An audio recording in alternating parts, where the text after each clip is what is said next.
disciplined, selfish. No joke. We're legitimate. Fucking do this, then do it. Do it 100%, because I'm trying to. We recognize that we are limitless.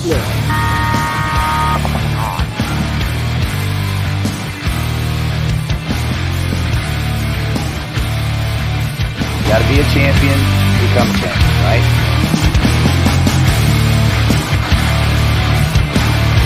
Winning is a habit because we create habits that lead to good execution and success.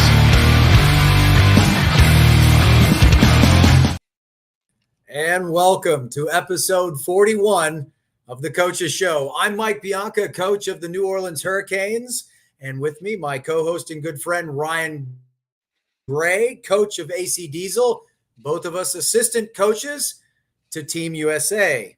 We have a full episode tonight with several guests from Team USA U16, U19, the women's team, men's team, and vets. I feel like we should be with the vets too. I want to talk to the vets. I can't wait for that. Please subscribe, like, comment, and share the show. Tonight's episode is brought to you by Maxed Sportswear. For all your custom paintball goods, get Maxed. New Coaches Show apparel coming soon. And BKI, the best knowledge in paintball. New content is being added regularly, and you don't want to miss the additions Ryan and I are trying to make to the coaches section. Links to sign up for our upcoming coaches clinics are live on PB Leagues and in the description of the show. Team USA is comprised of some of the best players and coaches in the country. Next week, these groups will all travel to Dreux, France to compete at the Nations Cup in search of back-to-back championships as the U.S. swept every division in 2023. Event dates are August 28th through the 29th. We will post schedules as they become available. I am broadcasting live from Atlanta, Georgia in a hotel room, but I remembered to wear We the People in the 1776 shirt for just in commemoration of this evening. I'm stoked to talk to everybody tonight, Ryan. I think this is going to be a super exciting show. Yeah, it's going to be interesting having all these guests kind of coming and going throughout the episode. We've never done anything like this before, so hopefully we don't have any hiccups, but probably there'll be some. Yeah, so a couple of really quick house cleaning things as well. If you are looking for Go Sports on your computer and you're going to www.gosports.com and you're noticing that it's not transitioning, so Go Sports has rebranded. It is now Major League Paintball Plus, and it can be found at majorleaguepaintball.com. So not majorleaguepb.com. That'll take you to Major League Paintball's website, but majorleaguepaintball.com is the new Go Sports URL. So if you're going to gosports.com and it's not transitioning you to this page, don't worry. Just go straight to majorleaguepaintball.com. Looks a little bit different, but it's exactly the same. You'll log in with your normal Go Sports login and it will work just fine. So you can stop emailing Go Sports. And I know they should just send out a blast email and tell everybody, hey, the URL's changed, but that would just make it too easy. So unfortunately, they haven't done that. Nonetheless, that's it. It's majorleaguepaintball.com, all spelled out again, not majorleaguepb.com. That'll take you to Major League Paintball's website. Yeah, man. So we have coaches, captains, a few players that are going to be joining us, as well as Anthony Vatale and Lori Miller, who are kind of the back end of USA Paintball, the Combine. And we're going to talk a little bit with everybody kind of about what their journey into USA Paintball has looked like. And then those who've got experience, and I believe everybody we're talking to tonight has experience before playing in this event, kind of what that energy feels like. The venue is so cool. It's got this big concrete background behind the audience, like the crowd. So everything that they're chanting and cheering literally just blasts out onto the field and into the pits. It's one of the best environments in the world to play in. It's really neat. And obviously for the USA guys, the majority of these guys don't get to play together, maybe ever, right? So this is kind of their opportunity to really get in and mix it up with their peers. And this year's teams, all the teams are just unbelievably talented. Well coached. This should be a very exciting year. And of course, following up as you mentioned in the intro, a 2023 sweep. It's going to be, hands full, but I certainly feel like we have the groups to do it. I agree 100%. When the roster was announced, I was like, goodness gracious. Well, they certainly don't need me. It was like one of those things. Yeah. But it's like, I'm really excited. One of the things that and I'm going to be selfish here for a moment and tell you this, I'm really excited to be a part of this process. First of all, Team USA has been a dream of mine for a long time, but being able to work with you, being able to work with Kevin, being able to watch some of these professional players on this roster, get to hang out with them, get to see how they think and approach the game. I'm going to be all ears and eyes at this event until I'm spoken to and asked for my opinion. And then we'll go from there. But I'm just incredibly excited to see this process and how everyone, it's just going to be, wow. It's starting to settle in. I just realized that we're leaving in a couple of days. And I'm starting to realize that, oh my gosh, I'm going to France with Team USA and some of the greatest paintball players, including the U16, the U19, the women's, and the vets. I can't wait. Yeah, last year I was able to help out. Kevin asked if I was going to be there, and I said, yeah, man, I'll be there. And he said, hey, can you help me do some scouting and things like that? And I was like, honestly, man, I don't have any ego about this. I'll do whatever you need me to do. Same thing kind of this year when he asked if I wanted to do it again. I was like, of course I will. And he's like, well, do you want to coach the vets or what do you want to do? And I was like, again, man, I don't have any ego about this. I'm, anything like this is something we can do to represent our country. It's a really humbling thing to be a part of. And so I kind of try to go into it with that perspective that I'm just happy to be invited. Right. And I'll just do whatever's necessary. Like, what do you need me to do to be helpful? That's what I'll do. I don't care what it is. Like, if you need me to stand there with towels and wipe guys off, there is a limit. I am not running pods. No. I'll do anything else, but I'm not doing that. I'm not going to run around on the field, but if it's doing stats or reading the box, no problem. I'll stand there and read the box and tell you what I see. And I just don't have any ego about it. I think it's just a really fun experience to be a part of. And I will tell you, last year, watching the U19 and then watching the U16, and I didn't get to watch U16 much because we were playing on Sunday when they got to play. They're so good, dude. They're so good. Like, paintball is in a good place when you have young groups like that play as well as these kids do. They're so fun to watch. Look, I'm stoked. I'm so excited to be, obviously with men's team and I'm going to help in any way I can. If I'm asked to go over there and scout this or go kick that guy in the Jimmy, then that's what I'm going to do. I'm looking for, no, I'm not going to go. Is it violence on anybody? Everybody calm down. Everyone knows that I'm the peaceful guy. How very American of you. So we're going to kind of go through each one of the groups. We're going to start with U16. And I want to be clear with this too. This group has two great coaches. Just because of a time constraint, we don't have time to get both of them on. So the U16 is coached by Kyle Berry and Pat Kraft.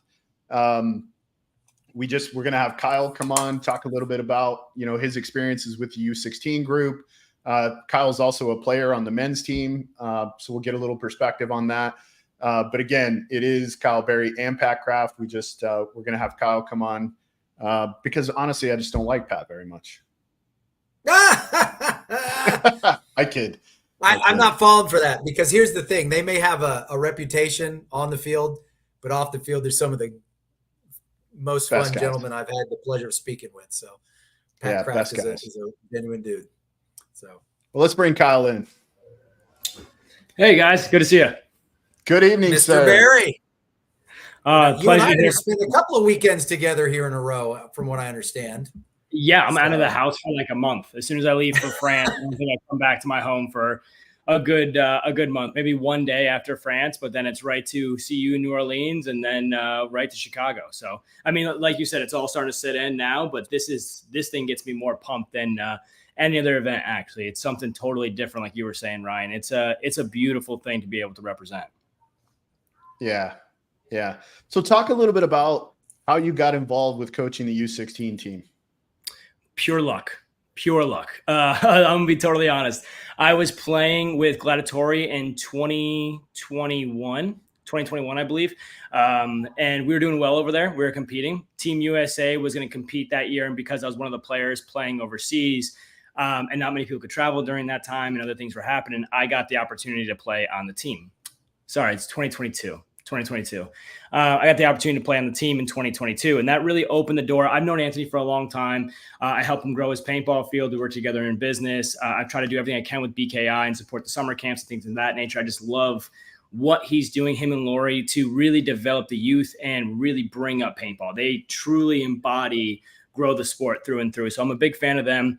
And they gave me the opportunity to play in 2022. And that was incredible. And it kind of opened the door for me. And then I stepped in a little bit more and said, hey, just like you, Ryan, whatever I can do. If you need me out there to tell you the breakouts, or if I can just be a part of your system and take a little pressure off your shoulders and try to help grow the sport that we love, and especially influence the youth, which I've been doing for, the last 10 years now, coaching kids, right? So anything I could do. So last year, because of the way the schedule was set up, the U16 was on Saturday and Sunday. It was after the actual men's games, and Marcello wasn't going to be able to be there. So I got the opportunity to sit there and help the U16 kids. Compete in the D3 side. So they needed they compete in like the youth U16, and then they compete in the divisional games as well. So does the U19. They play, I think, semi-pro. But they opened the door for me saying, hey, we need another coach. Marcel's not going to be here for the whole thing. There's a lot going on. He put a lot of it on his shoulders. So open door for me last year. And those kids are incredible. I mean, incredible. As you said, the youth is bright. And the opportunity to sit there and work with them, Eli Roberts, Evan Middleton, those two were absolute studs from last year. Nate was just a young baller from California. And these kids came out and did not only an incredible job playing, but representing the country. Their energy, their presentation, their professionalism, their demeanor on and off the field was exactly what you would want to see hosting the USA on their chest and walking around Europe. So, honestly, it started off with pure luck, but it's been the greatest opportunity I've ever got to be involved with. The combination of Lori and Anthony's organization and the determination from these kids, it just creates, like I said, something special. I'm so glad you brought up like the two quick questions. The character thing and the way they carry themselves. That was one of the biggest things I was impressed with those groups last year, is kind of just watching them around the venue and kind of how they carried themselves.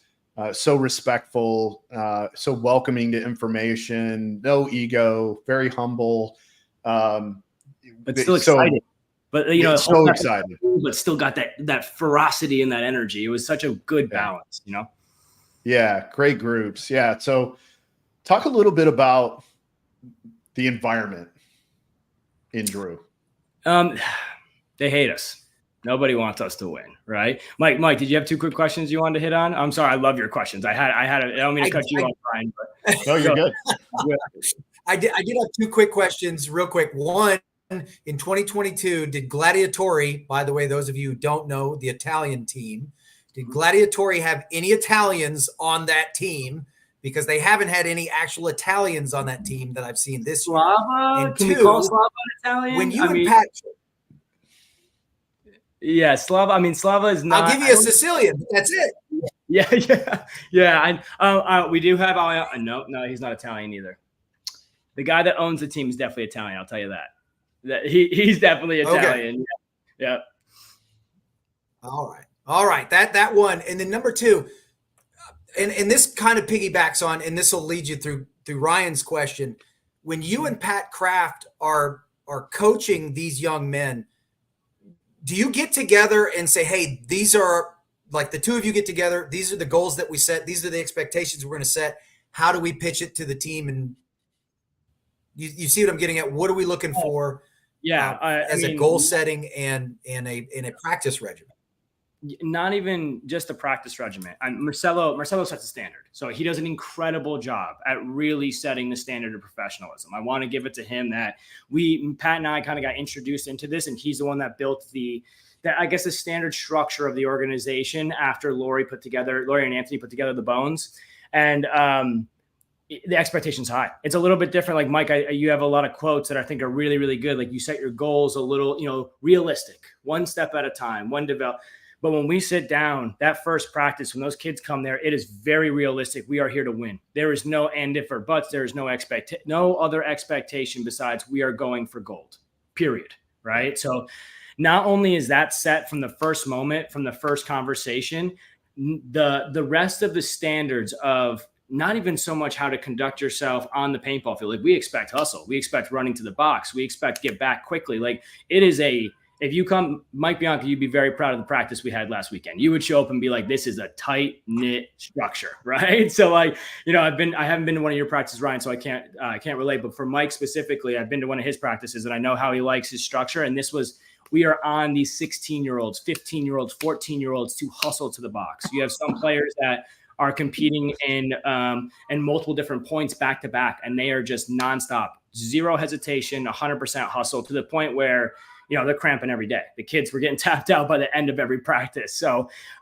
expectations are high on the field and high on the performance level, right? We make sure they understand that they're not only representing the best kids of America, so all of their peers, but they're representing the entire country in the state, in the sense of paintball. So then that leads to the off field, like you were saying, Ryan, the professionalism, how the kids actually hold themselves off the field. We, as Americans, go over there with a very rambunctious attitude already, and the rest of the countries already see it, and they label us as some Western crazy culture, right? And what we want to show, especially across the board with USA, is that we are crazy on the paintball field. You do not want to go toe-to-toe with us, but we are professionals. Even our 15-year-olds hold stoicism, and they walk with their heads high, and they walk with pride, and they walk with power, right? And that's something that is represented from the very first meeting at Team USA practice. It's awesome. Well, I'm done. You just made me super happy on everything you just said.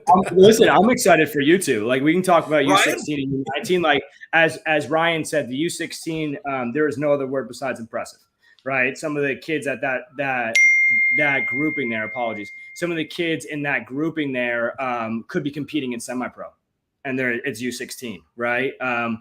A little bit of a stretch, but they can compete, right? The U19, that one's difficult just because the stature the level that we have upheld in that division. I mean, last year we had Brandon from Aftermath playing on the team, the U19 team. It was a very highly competitive team. And we're losing some of those players, and those are the 19-year-olds, the superstars in that structure, right? Because they're just hitting that age where everything comes together for them. And we lose those every year, but we rebuild a disgusting squad. I mean, really, really talented. Colton Doll is the leader and the captain there, and him from Wrecking Crew is really paving the way of we're there to win.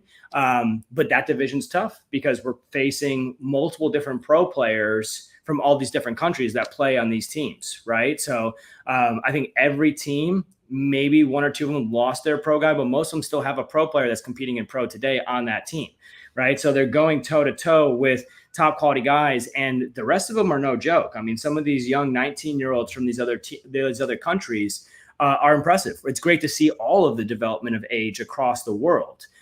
So we hold a very, very high standard, and those guys have a fight, but we're confident they're going to come out and do what they did last year and go for the gold. I'm excited for you two and SK working together for the men's. As Marcello has been saying for the last few months, it is not easy over there, right? It used to be, there was for a time where we were just going toe to toe with Russia. And that's where I came up. I've been watching Team USA. I say it's luck because there's no other, I don't really believe in luck. Luck is when preparation meets opportunity, right? But every time, right? There is not many other things that I can put together in words that line up. I guess I was prepared, right? And the opportunity presented itself, but it feels so unnatural to be able to represent the paintball in this way. It's such a magical thing. I mean, really. And for doing the last 2 years, the first year I was just a young kid, head down, trying to learn, trying to help win. And we didn't win that year. And ever since then, I was like, I'll make sure every time I'm there, I'm giving 110%. There's nothing that I can hold back whatsoever. I will break bones out there to make sure America always gets that gold. And we did it last year, and in a very, very tight game as well. So the competition is intense. I mean, I think France has 4 different pro teams at 3 or 4 different pro teams where that roster is just stacked for the men's France team. Same thing with England. A Lucky 15s and the combination of Firm is a nasty little combo. They're good paintball players. And they're playing the layup for 4 weeks. Let's be honest. They want to beat us so bad that they are on top of it. So we don't have that much of a luxury on the men's side. So it's really going to be a combination of all of us. It's going to be a USA United front to win this one. And I couldn't have a better coaching staff. I'm so excited to have you guys in the pits helping us just take advantages. And I'm excited to see how you guys all come together. Yeah, it'll be a fun thing for the 3 of us to put our heads together. I think it's going to be interesting, but also just a ton of fun, because of the amount of respect we all have for one another, and just hopefully the synergy we're going to be able to create is going to be pretty special, and I think it will be. I want to back up to something you said about being lucky. My daughter would always say, like, so and so's lucky, and I'm like, are they, or are they just the person who like shows up first, leaves last, works the hardest during practices, does everything they're supposed to do, lives a disciplined lifestyle, tries to do the next right thing most of the time? Like, those are usually the people that are lucky. Are the ones that aren't really lucky. They're just always trying to do the next right thing, be disciplined, work hard. That usually generates luck from my experience. The Silva method. If you believe in luck, look up the Silva method. Yeah. Yes. Yeah. It's a formula. Yeah. Well, why don't you introduce your captain to us, and we'll bring him in and kind of introduce him, and we'll talk to him for a bit. If you guys have not met this kid yet, this kid is one of a kind. Evan Middleton is the captain of the U16 squad and just an incredible, fearless player, which I want to mention this. This is a kid that I met last year that had bear ears on the top of his head, and he was smaller, just kind of coming into paintball, a little bit bigger set, and he has cut weight. He has dedicated himself. He has pushed himself to a point where he was good last year. He is impressive, to say the least, this year, and I'm excited to watch him run through these other countries. Evan Middleton, the captain of U16.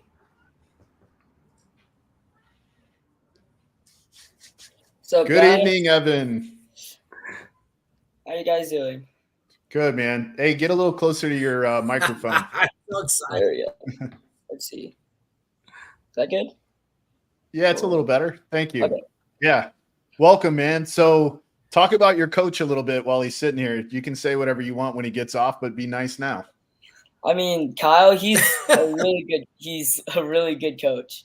I love having him coach us, especially last year, even though Marcello dipped on us.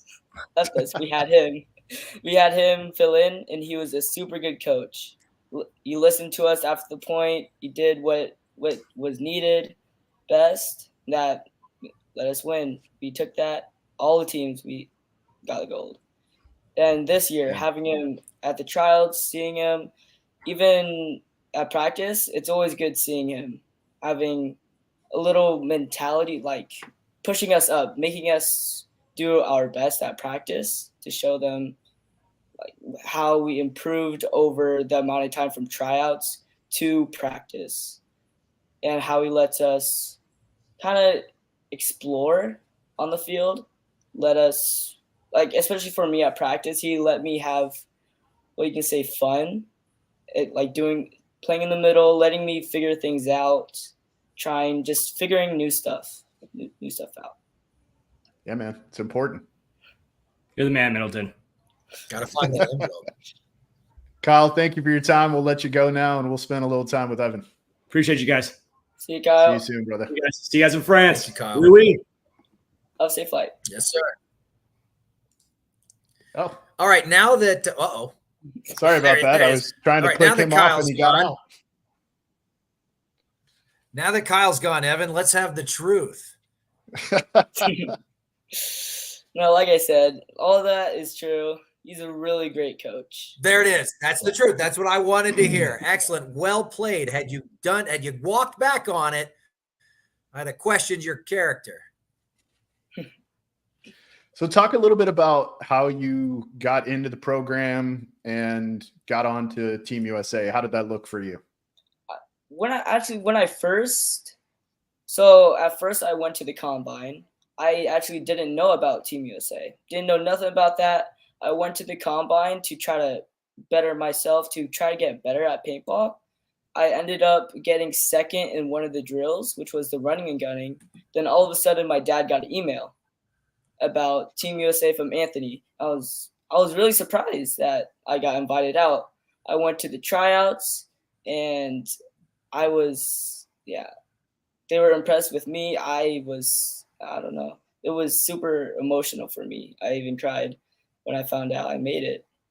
But I was so surprised at the combine because I didn't know really much about paintball. I barely even played tournaments at that time. And I was super surprised. So you made Team USA last year, and Yes. then you went through that same process this year. You did the combine. Did you go to summer camp? No, I wasn't able. Okay. This will be Didn't my go to summer third year. camp. This is your third year on Team USA. Correct. You're a veteran.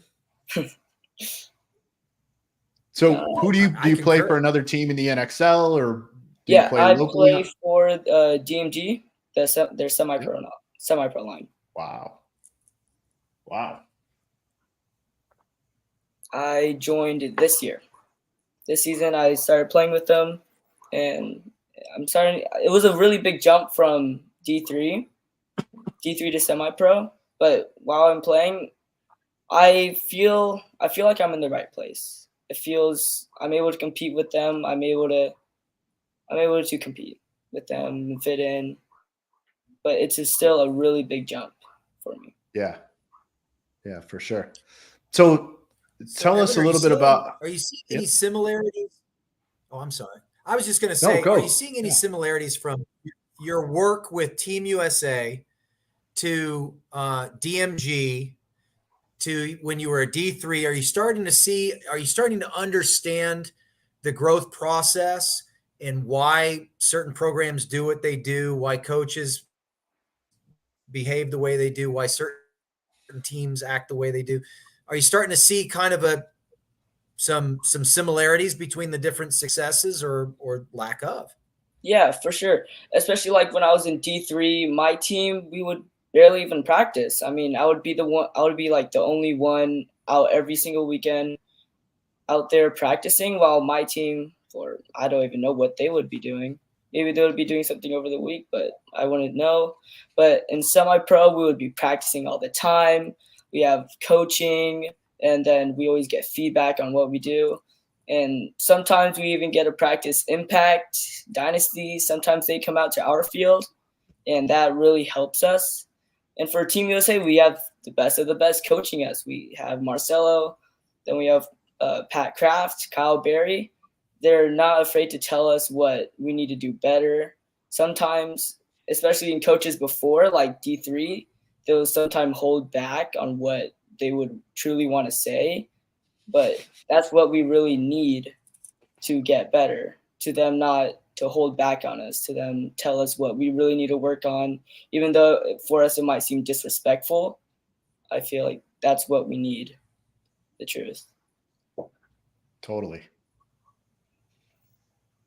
Yeah, good, honest conversation. The truth is a powerful.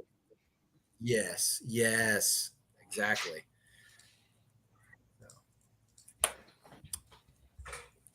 Oh, real quick, a little housekeeping real quick. This might be an opportunity as well, Ryan, and don't mean to cut into Evan's time, but I believe that's because we are not on Major League Paintball Plus. We are now on Major League Paintball, which is the former Go Sports YouTube channel. Is that correct? Correct. Yep. That's correct. Perfect. So, Evan, what does it mean to you to be representing the United States of America in Drew?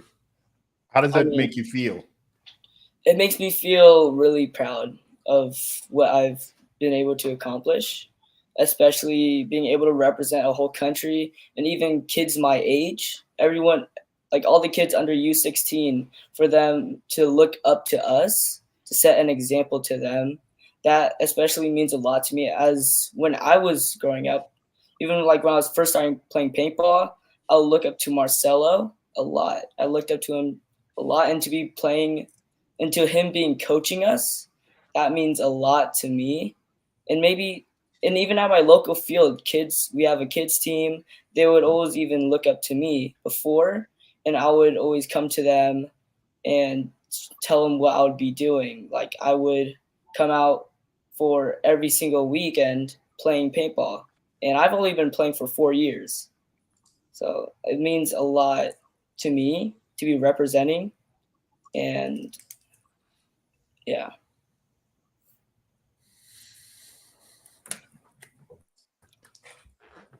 Apologies. I love it. Mike, you want to take over? I'm stoked for you. Evan, where do you normally play on the field, Evan? Usually I play mostly this practice. I played a lot as a 3 in the middle, but I usually play wherever except the snake one, the one for the snake. Everywhere except the one for the snake. Everywhere except the one in the snake? If I was coaching you, guess what you'd be doing? If I was coaching you, guess where you'd be playing, Evan? At least on some off layout practice weekends. Snake one, baby. Every week. Every week. And that's not because Coach Bianca is cruel, Ryan. It's because he needs to know, right? Yeah, that's right. He needs to know. You want to be a paintball player, Evan. You're not just this or that. You're a paintball player. And you're an American United States Team USA paintball player. Congratulations, man. I'm proud and happy for you. Stoked. Thank you so much. Stoked. Yeah, man, we're excited to see you play over in Europe. Travis Patton, one of our viewers, just said every coach just grabbed their notebook and wrote, "Watch Evan's semi-pro matches in Chicago." And that's probably true. There's going to be a lot of, especially over the next couple of years, there's going to be a lot of coaches watching for you. So I'm sure there's a lot of exciting things coming in your future, man, if you stick around and continue to work hard, have humility, be the kind of guy you're being. So really excited for you next week, and hopefully you guys can bring home another gold. Yeah. Yep, for sure. Have a good evening, brother. We'll see you soon. Thank you so much, guys. All right. Take care, Evan. Yes. All right. So next, we're going to skip over man. the coach for the U19 because he's going to come on later, but we're going to bring on the captain of the U19 squad, Colton Doll. Mike, you got something? Oh, I was just going to say, you're absolutely right. If that kid continues to keep his trajectory, his work ethic, and his humility, yeah, he should be wearing blue. And I'm not talking dynasty blue. He should be wearing different blue, the other team's blue. So, well, let's welcome Colton. Hey guys, how you guys doing? Good, man. Good evening. Doing very well, sir. Hey, apologies on the this day today. I just got a new mic and a camera. Yeah, you sound great. You look great. So it's all working awesome. Well. Yeah, apologies on the email. I don't know. Colton, great job, because I'm in a hotel and I have a crap camera and a crap microphone right now. So good job. Way to be prepared, sir. Yeah, man, tell us a little bit about your journey into Team USA. It all really started with summer camp and the BKI stuff. I mean, I started going to the summer camp. I mean, I guess it really goes back to the first or second year I started playing. Marcello came out and did a combine, and he's kind of put me under his wing since then. And I just I went through all the BKI stuff. I went through all the summer camps, and then eventually when I was ready, when my skills progressed enough, I ended up going to the combine, and I got the opportunity to come to the tryout. unfortunately, the first year that I made the team, it was the COVID year. So, wait, I take that back. I'm sorry. The first year that I made it, they wanted to do like 50 cal overseas for the U16, which was kind of lame. So we didn't end up going at that time. But after that, I mean, this is my third year on the team. I mean, it's just an awesome opportunity. Yeah. And so you're 3 and you are now the captain. Yes, sir. And how old are you? I'm 17. So you still got a couple of years. I have this year, and then next year will be my last year, unfortunately. Yeah, right. Well, that's what I meant. You got this year and next year. Mm-hmm. That's awesome. Yeah, good for you. And who are you playing with outside of Team USA? I play with New York Wrecking Crew, semi-pro. Okay. Right now. Yeah. Marcello also coaches us there too. So you're quite familiar with Marcello Margott. Yes, almost my whole entire paintball career, I've been around him. There's not very many guys that I would say this about, but you picked a good one to follow. I'd say so. He's got me this far. Yeah, he's a great coach, good leader, good man. Yeah, he's a good one. Yeah, so talk a little bit about the environment playing over there. So we've kind of heard a little bit from Kyle. You know, we had him on earlier. He was kind of talking about how nobody likes the Americans. That's talk true. a little bit about the good things about the environment. I mean, if you're able to use it all like to a positive way. I mean, the second year I was there for the U19. I mean, everybody was booing at us in the finals. And I mean, if you can take all that energy and just like put it towards like wanting to win more, I mean, you can take it however you want. But I mean, everybody there doesn't want you to win. It feels like the refs don't want you to win. It just feels harder. Yeah. Yeah, I found it interesting last year. Like the crowd, you knew when our guys got shot because the crowd would scream. Definitely. Yeah. Yeah. They didn't scream when we shot anybody else, but when we shot the other guys. But when our guys got shot, everybody screamed. Yeah. I mean, and it's such a surreal feeling being there. I mean, winning World Cup, I mean, it compares, but there's just something about being over there overseas with your country, and it's your boys that you came all that way with. Yeah. Yeah, man. It's a cool experience. I have hope for this generation. That just makes me proud hearing that, Colton. Thank you. Thank you for making an old man realize that there is hope. I love it. I'm getting all fired up, Ryan. You better calm me down. Oh my I'm really excited for you guys to be there. Woof. Yeah, we're excited to see you guys play, man. Like Mike and I don't get to go to very many tournaments. Not as excited as we are to see you guys. I can't wait to watch. Yeah, Mike and I don't get to go to very many tournaments. Like, so we're going to this event. We're going to coach the men's and the vets, and then we're done. Like we'll probably do some commentating here and there, but we're going to get to come down and watch you guys play, and we get to be fans. So we're really excited just to come out and hang out and watch everybody play. And because again, we just don't give very many opportunities. I always, and so does Mike, we always go down to the divisional fields at the tournament. Like, but it's like for a couple of hours because we're scouting and doing other things. So this will be like one of the first opportunities we've had to watch you guys really get involved and play. So it's very exciting for us. I know Mike and I both are really looking forward to that part of the trip. It really is like, it's just an awesome venue too. On the premier field, they have bleachers, and it's like a big concrete dome that goes over it. So by the finals, when everything's filled up, like the sound just echoes through the whole field. It's insane. And talking, so I'm going to have somebody else do this too later, because I know how he describes it. Like they cheer like it's a soccer game. Yeah, I mean, I've never been to a soccer game before, but there's more cheering than I would say any other paintball tournament I've been to. It just feels like there's more people. The stands are packed. Everybody's on the sidelines, and just the big concrete dome, the sound just echoes throughout the whole entire place. Yeah, and they have chants. Like they're chanting. Yeah. I love it. I love it. Are you guys staying there till Sunday? Yep. Awesome. Staying the whole time. We're playing after, so Wednesday and Thursday is the Nations Cup, and then the rest of it is just like a regular paintball event. Yeah, that's what I was saying. We're going to get to come, we'll be there. Yeah. We'll be able to come down and watch you guys play in the semi-pro tournament. So awesome. we're going to be around hanging out and having fun.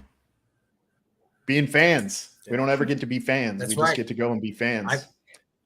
I'm actually also going to. And Colton's and Evans and all these people. I'm getting all your autographs on my stuff. So I also brought be ready. I'm going to have a pen. Don't worry. I bought lapel mics and a camera, and I'm actually going to go around and mic up coaches and a few players throughout the event that I'm going to record when you guys come off the field and are having conversations with your coaches. And so probably I'll ask you to mic you up at some point. That's awesome. Yeah. So we're just going to try to have some fun. Well, Colton, Sick. We got to move on. We got a bunch of guests, but thank you so much. You want to thank your sponsors while you're here? Cause I know you have a couple. Project is the big one, my personal sponsor. And those guys, Ryan, Brandon, Archie, just do so much for me. JT, Planet Eclipse, Wrecking Crew. Yeah. Cool. All right, man. Thanks again for coming on. Me. Really excited to watch your development in your future. I think you got a long one here, pal. Thank you, guys. I appreciate it. Have a good night. Talk soon. All right, safe, Colton. Let's move on to the women. Man, Evan, Colton. Yes. Let's do this. I know, good groups, right? I feel like I could talk to all these people for hours, man. I've got so many questions. I'm being quiet because my computer sucks. So, and we only get 10 minutes. Got so much I want to say. We get 10 minutes, right? Like you get 10 minutes to kind of get a little piece of their story. And again, that's really what we're trying to do is just give people an idea of who some of these folks are and, give them a reason to kind of give a shit about what's going on over there next week. So, well, let's bring in the women's coach, Rich. Good evening, guys. How's it going? It's going good. It's going to be a little hard to follow up everybody that just came before me.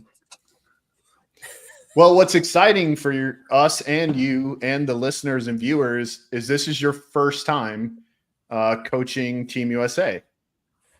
That's correct.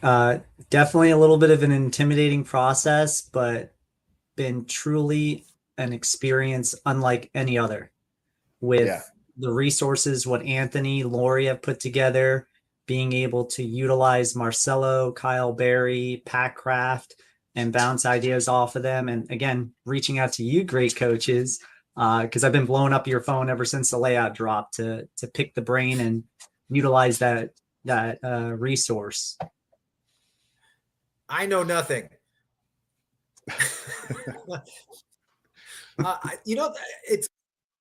I wanted to ask a question. So you coach Dallas Vibe in the WNXL, and now you're coaching Team USA.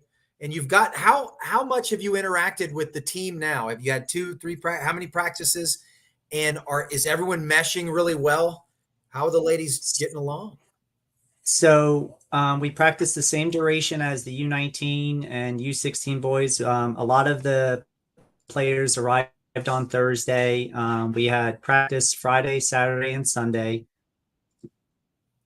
I kind of trust expensive honesty or the collective needs of the team. So, and Anthony wanted me to be a part of this process. I reached out to every player individually to get to know who they are, some of their needs, what they like, what they dislike, and try to build a relationship and foundation off of that, and kind of proceeded into the weekend. Like it. So did Ryan freeze? From a coaching process, no, one of the first things I'd imagine one of the first things one of the first things I figured you probably wanted to do is you wanted to get to know the players that aren't with Dallas Vibe that you had brought on. And I'd imagine that's a difficult process to begin with, since you're all competitors and opponents in the WNXL, but now you're all coming together and standing for Team USA, representing our country. What was it like? Was everybody, the minute everybody got there, was kind of on board and realized what was happening here and what the plan is, what the goal is, what the role is? Let's be a team and go over there and represent. Yeah, we clearly made the effort to communicate and manage expectations that the name on the front means a hell of a lot more than the name on the back. That this was a learning process. Friday, I kind of labeled it as a shake-off day for the women to get loose from all the travel, but also to try to connect with one another in, one-on-ones, 2v2s, 3v3s, situationals, and breaking down the field and really develop that bond, because communication at the end of the day is key, especially with the way this layout is currently playing and how things unfold rapidly and quickly. If we can communicate with each other and do what we need to do and execute, there's no doubt in my mind that we'll come away with the W.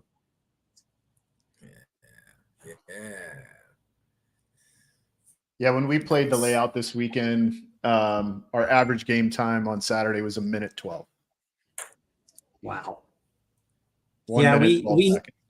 we had some fast points, we had some slow points, and trying to understand who's going to have the ball to pretty much try to open up the game.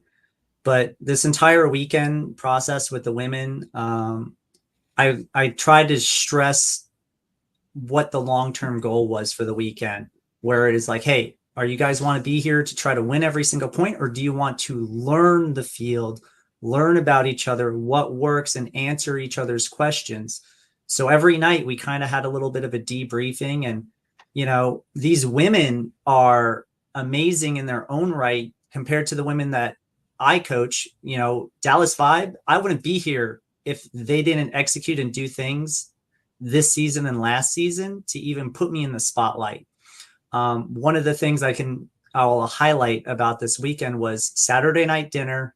These women collectively came together to initiate a constructive conversation of what did we enjoy, what did we want to better improve, and what did we want to learn going into the last final day of our training camp session, and basically build a checklist of achievable goals that can be measured, whether it was using call outs, surviving off the break, hitting certain shots, understanding shot progression.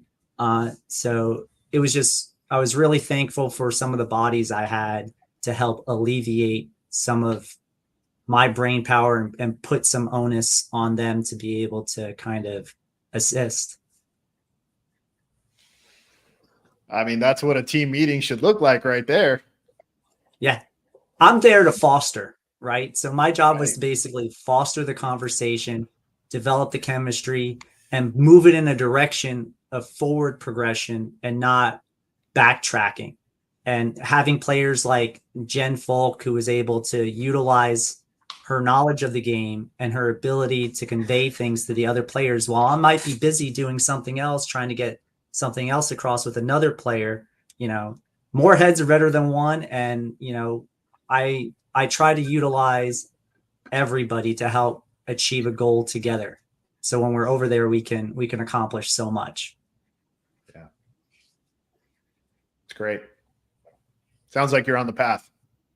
Hey, you guys set a high bar, man. I mean, I'm a nerd. I'm trying to ask a bunch of questions. I'm not perfect, but I am without a doubt, I am willing to admit where I may have deficiencies, but I will be willing to strive and provide improvement.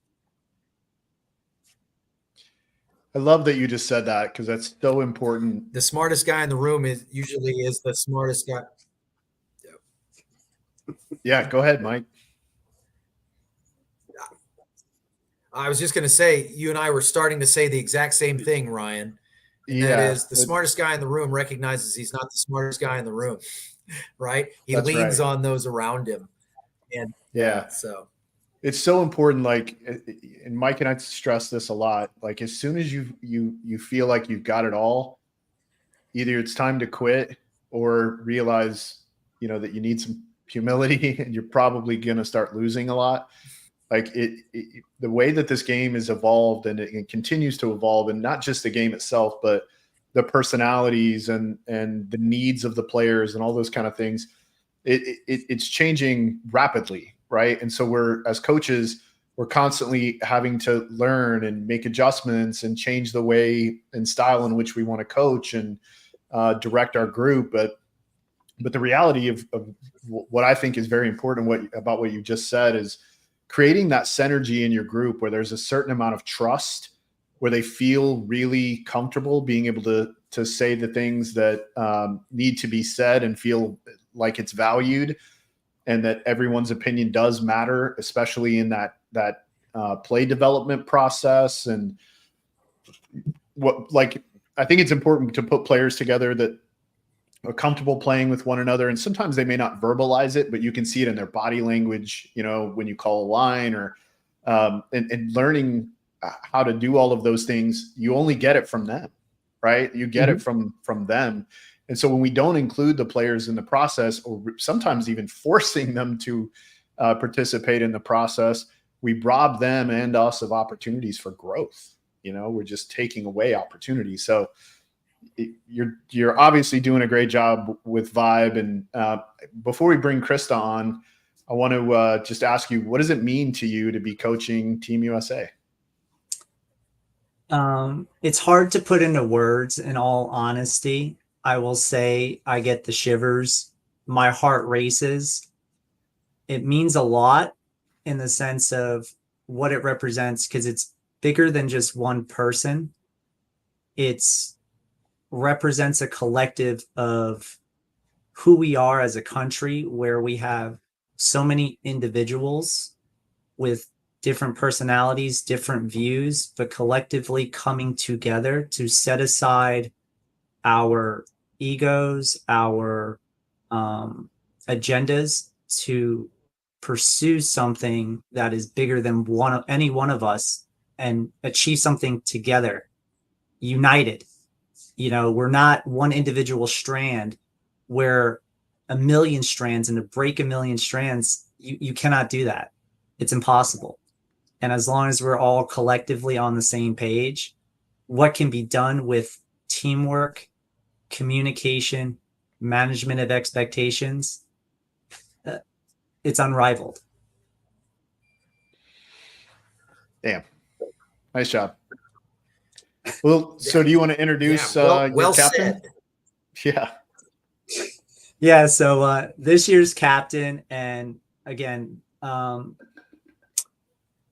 don't believe she gets enough recognition for what she does with being the foundation and the glue for the rest of the women. Krista, aka Chris, was a pillar this weekend. She wants to do everything perfect, and realizing that perfection is always a thing of what we're always striving for. She feels she lets us down, but she's not. She's revigorating. She's providing that consistency. So yeah, it's Chris, and she's a phenomenal player. What she showed this weekend with her tenacity, her grit, and her understanding of the game and ability to get the women all on the same page to focus up. I don't think you can define a better player or an image of what USA paintball is. Wow. Great introduction.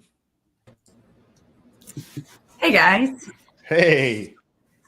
I'm like, don't Welcome. make me cry, Rich. I just got here. It's Krista! Hey. How are you guys? Good. Welcome. So this is your first time with Coach Rich. How's it going so far?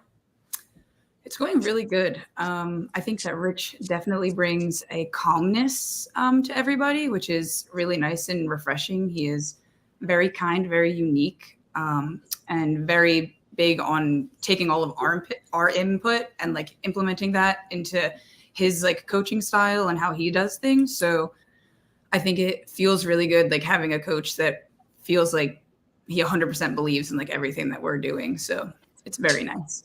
Rich has been great. Damn. All right. She said really nice things. Now I'm going to kick you off so we can get the real truth. See you, buddy. See you guys. All right. All right. Well, I'm so excited to talk to you. I sent you a message to Krista, get your email on Instagram and kind of told you a little bit about me watching you last year, kind of in the pit and then watching you on the field. And, you know, Rich used a couple of words that, like, I said immediately. It was like, holy shit, that girl is tenacious. Like, you were just like relentless, and you'd come off. You guys won. I swear you won a point, and you came off and you were so angry about something. I was like, they just won.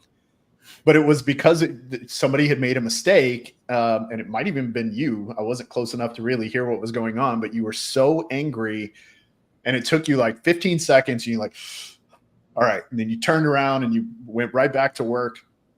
And I was like, that is a competitor. Like, she is tenacious. She is pointed, right? Intentional. And then I came down at Atlantic City, and I watched you guys play some matches, and I was like, yep, that's still her. She's still that same player. So I've become a fan since last year watching you play in Drew, and it's been a joy watching you play. So thank you from me. Thank you. That makes me feel incredible. So it's nice to hear, for sure. Go ahead, Mike. You had a question? Well, I got to brag a little bit, Ryan, because I got Krista down at LA Extreme in Slidell, home of the Hurricanes, because she was down there for some time. So I got to watch Krista grow into the player that she is, or at least a portion of that journey. And you're absolutely right. She's certainly a competitor. And what I love about the fact is that, Rich says that you aim for perfection. And right, that's what we want to attain, but we're not going to hit it. There's no way to be perfect. Of course, yeah. But you can be damn close. And Trying that's the our purpose, right? The purpose is to aim for perfection and hit high. And so keep doing that. Keep aiming, keep holding yourself to a higher standard, not just on the paintball field, everywhere and everything you do, and you'll see success, right? So proud of you. It's been great to watch your journey. It's great to be a part of it. And I can't wait to see you and the women's team perform in Drew. I'm really excited about it. Like Ryan, I'm a fan. Thanks, guys. Thanks. So tell us, what does it mean to you to be captain of Team USA? If I'm being completely honest, I was actually very surprised when they had put the Instagram posts up, because that's where I had found out that I had made captain was actually through an Instagram post. And immediately I was like, me? I remember turning to Jen being like, I think they spelled your name wrong. I think it should be you. What's happening? It feels really, really good. And I would like to touch on, because we are being coached by Rich, but we also do have assistant coach Andrea Martinez, who has played with us since 2019 as well. And she was always the captain until this year. So she has definitely paved the way for me and taught me how to be a good leader, and kind of showed me the role of hey, I remember she right when we got to the hotel Friday, she wrote me this letter, and I was like, I'm not reading it in front of everybody. I don't want to cry. But I have big shoes to fill, and I'm trying my best to do that. And it is an honor. And I do appreciate Anthony and Lori for choosing me. And I think they kind of did it as a nudging thing. Hey, we know you can do this. So we want you to know that you can do it. So here is your opportunity to excel. And if you're not going to take that leap, then we're going to do the leap for you and kind of push you into that. And I am very grateful and very honored to play this role for the girls, for sure. That's very empowering. Yeah. Yeah. Good for you. It is. So this is how many years for you on the team? So I started in 2019. That was the first year that Anthony and Lori and the USA organization had a women's team in the Nations Cup. And we actually lost the first year. We got third place. And then we were supposed to play the next year.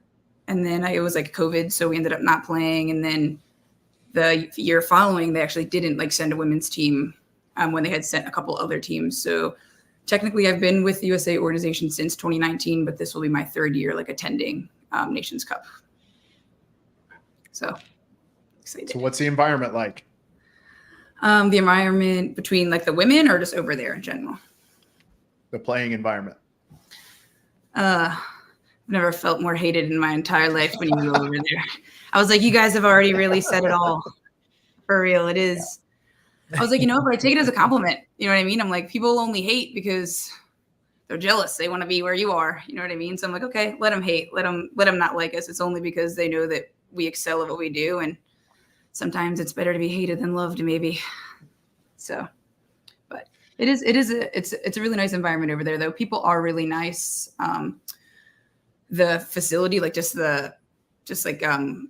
where they hold it is awesome. It's probably one of the coolest setups that I've ever been to at like any paintball field. So the environment can be a little overwhelming when you're getting booed consistently hour after hour. But other than that, it's a great time. You get booed a lot. That would just feel. Oh yeah, when you're Gen Folk, it definitely does for sure. Yeah. But to kind of touch on what you guys were saying, we almost were like using that to our advantage, right? So we'd be playing a point, and sometimes you would hear like cheering, and like anytime you hear cheering, it's because we knew that one of us had died, right? So I could immediately didn't even have to turn my head. I'm like, all right, we lost one. It's ball 2. I know they're dead over there now because everybody's super excited. So little things like that actually kind of played into the strategy of like connecting and stuff like that. Besides it being really loud, it gets really loud over there. But yeah. Especially the players on the Dorito side that are along where the stands are because of that big awning, and it's all concrete. The sound, I mean, it's even over in the pit, it is so loud. Like I just can't imagine playing on that Dorito side and trying to hear anything that's going on. It is. And we always say that too, like a big thing Rich was saying too, is like working on communication, especially because essentially like every year that you're starting, you have a foundation, but you're really creating a brand new team. So we have like a new coach this year and 2 new players. And every time we say it, we're like, hey guys, when you get over there, like communication is going to be huge, not only within the team, but because you can't hear. So like really focusing up and like paying attention to the goal at hand, you kind of just have to drown it out and get lost in the game. So yeah. It was, I don't remember which team you guys were playing last year, but they had a huge consortium of fans like on your side. And I think it was maybe, but they were like on your side of the field, and then they would move. When you guys moved, a big group of their fans would move over to where you guys were.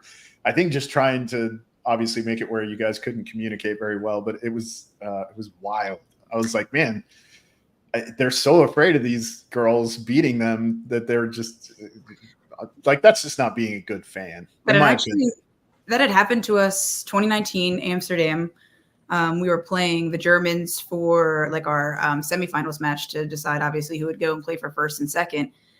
And it was kind of different over there. So it was just regular field. But everybody could like stand on the sidelines, kind of like how our divisional fields are here.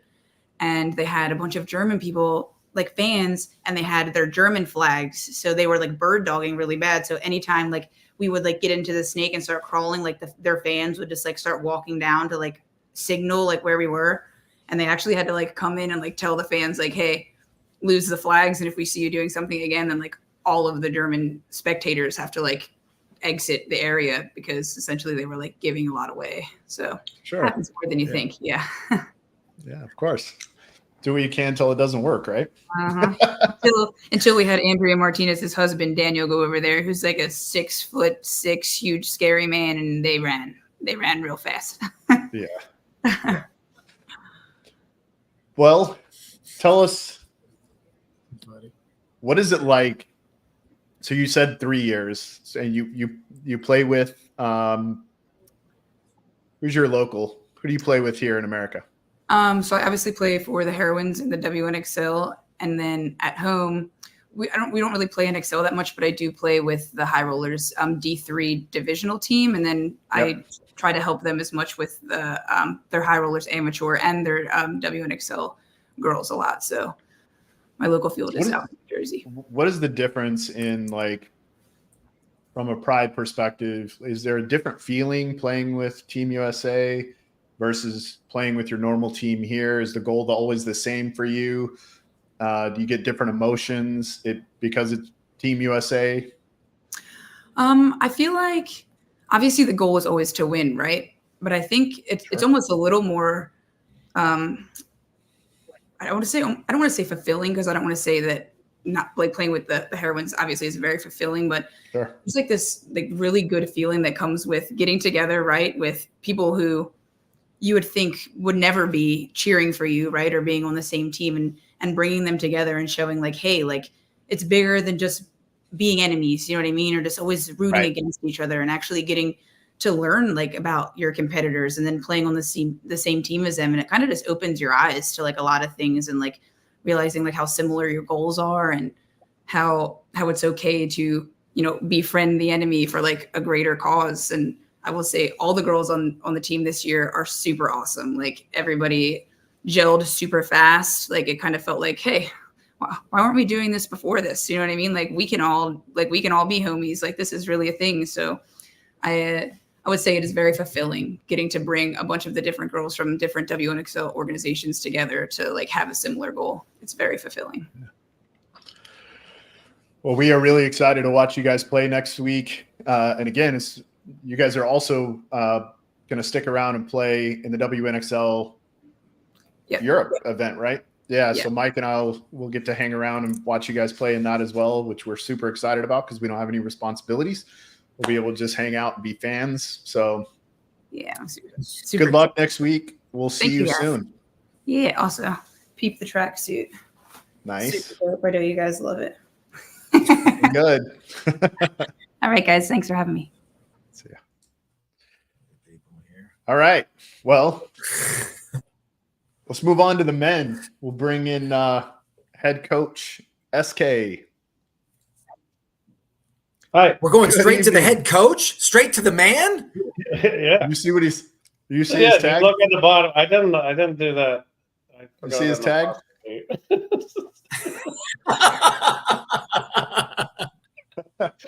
I don't think you would expect anything less of me, right? Oh my gosh. Yeah. Not at all. Let's talk about the men's teams. So we'll talk about the vets first. I did not. We'll talk about the vets first, and then we'll talk about the men's really quick, and then we'll bring in a couple of the players and captains. So let's start with the vets. Did we just add someone today? Yeah. Oh, yeah. I just saw that on Instagram. That's how I learned about who's on the team is from Instagram.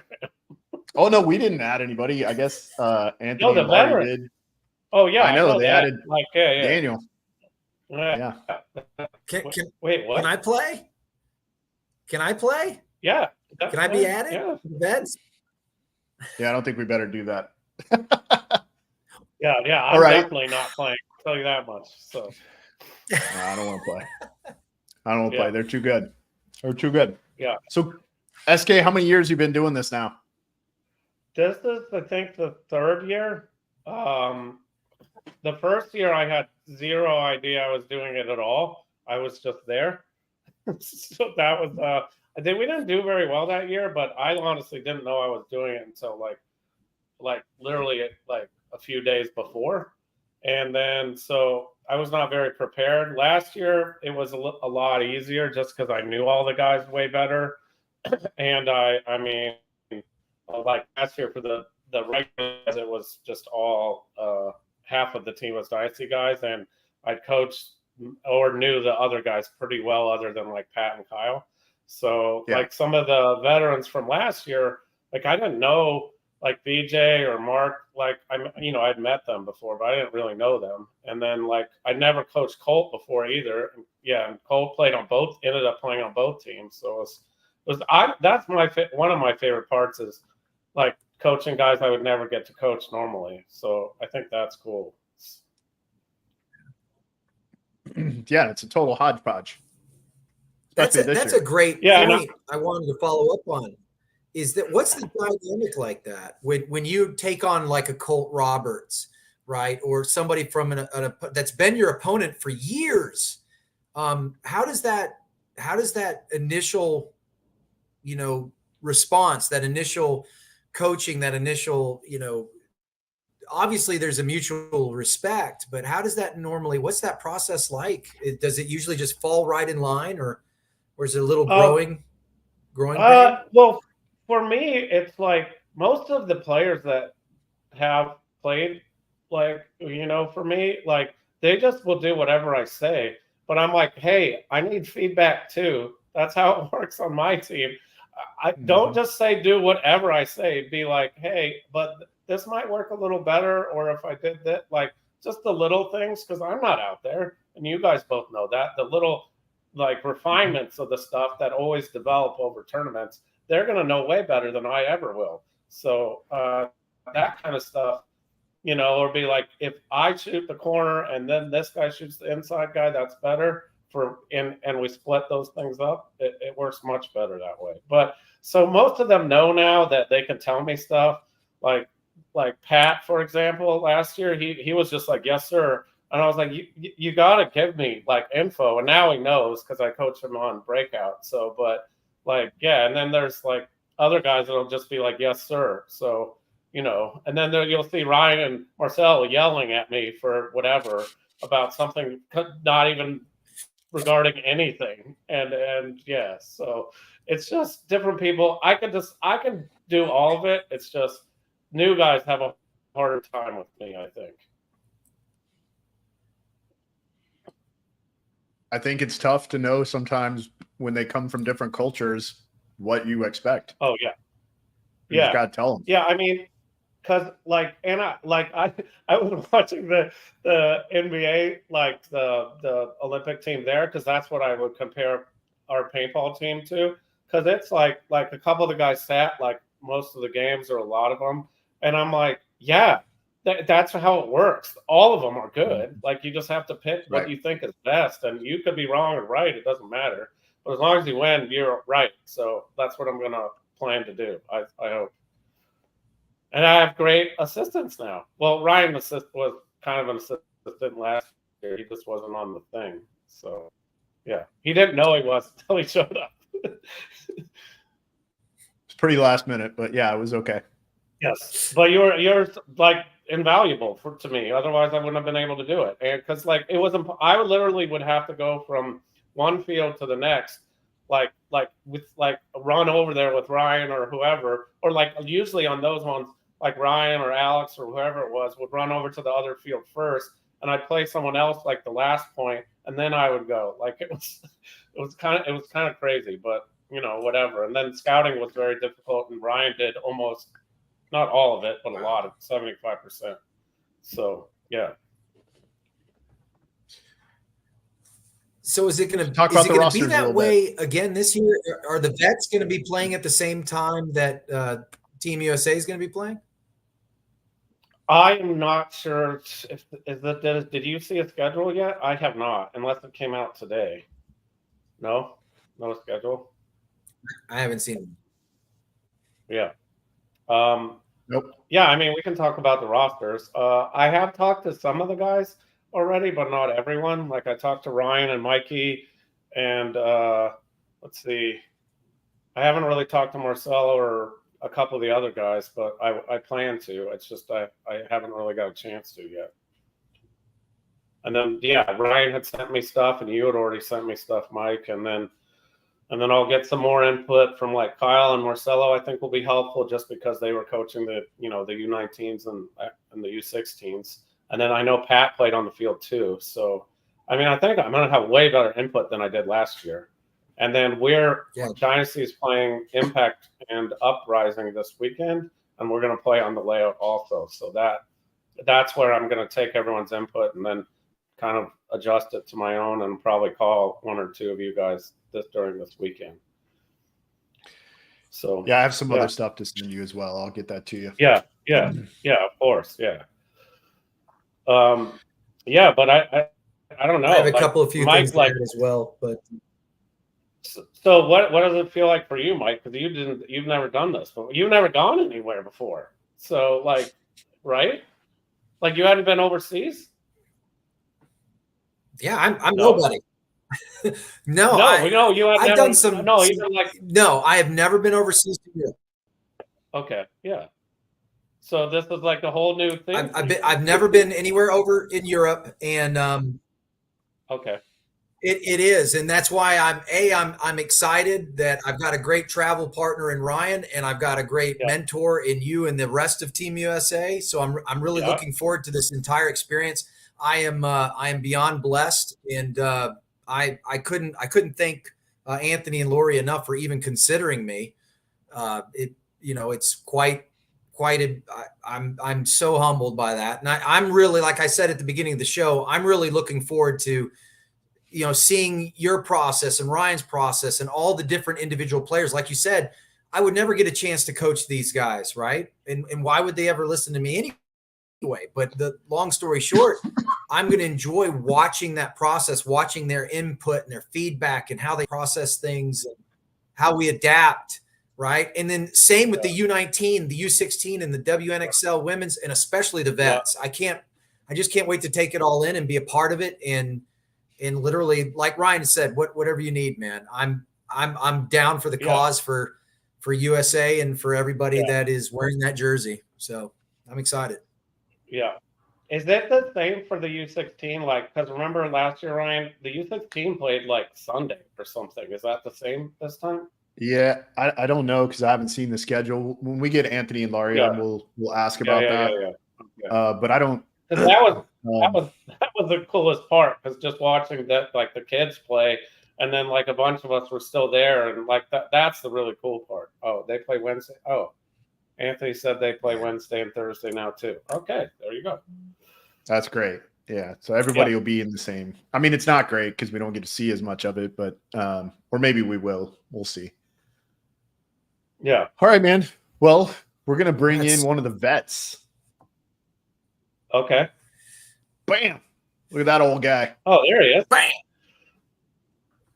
Welcome.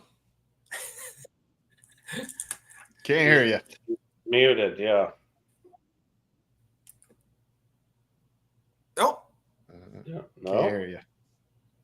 Well, I'm hoping Mark gets to play more this year, because last year he was injured from practice. Right? Isn't that what happened? I believe that's what happened. Yeah, he got injured. Yeah. The practice the weekend before, which is the worst. Yeah. So I'm hoping that when he gets his mic rolling, one of the first things he can do is talk to me about this. Yeah, I don't know what's going on with Mark's mic. Just post in the private chat when you're if you can get it working. Anyway, well, I was just trying to have all the captains on, but Ryan obviously does his show tonight, so wasn't going to be able to get him on. So I brought Mark on since he's kind of he's been on that team for a few years now, and This is like third, right? I think so. I don't know if he was there before that. Like, I didn't do it before that, so I don't know. I mean, he's there anyway. Yeah. So. Yeah, he's playing. Yeah, because he played with semi-pro, I think it was the German semi-pro last event. Wallern. Are they German or are they different? Or are they Swedish?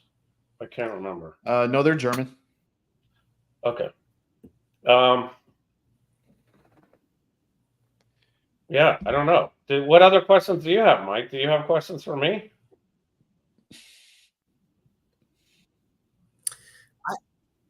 I have lots of questions for you, Kevin, but they're gonna have to be later, not on the show. All right. Well, let's bring in the captain of the men's I am really squad. excited about this. I am. What about our tracksuits? Didn't you see some people posted pictures of them? Or I think. Did you see those? I saw some. Okay. Am I not supposed to say anything? Sorry. I didn't know if we were doing those or if we were doing our own. Oh, well, I have something that will make you proud of me. I'll tell you that much. But I'm waiting till next week. You'll see it. Kevin, you want to introduce our men's captain? Is it Marcello? I don't know if it is. Okay. You don't know who it is? I don't know. There's I barely know all the people on the team. I swear, there's LP on the team. Anthony. Yeah, they added him today. Okay, yeah. See, I didn't know that. I just saw it on Instagram. So, well, I think you'd know this. I think you'd know this guy. Yeah, I do know this guy. Yeah. Come on, coach. How's it going, coaches? Well, I wasn't. I mean, they don't. He doesn't have. He's not the captain on our team. That's Alex. So, like, Isn't this entire show about Team USA? It is. Yeah. Man, get it together, coach. What do you mean? I know all the captains of all the Team USA squads. You should know this. Is Evan the captain? Evan Middleton is the captain of U16. Colton Doll is captain of U19. Yeah. And I think Greenspan is captain of veterans.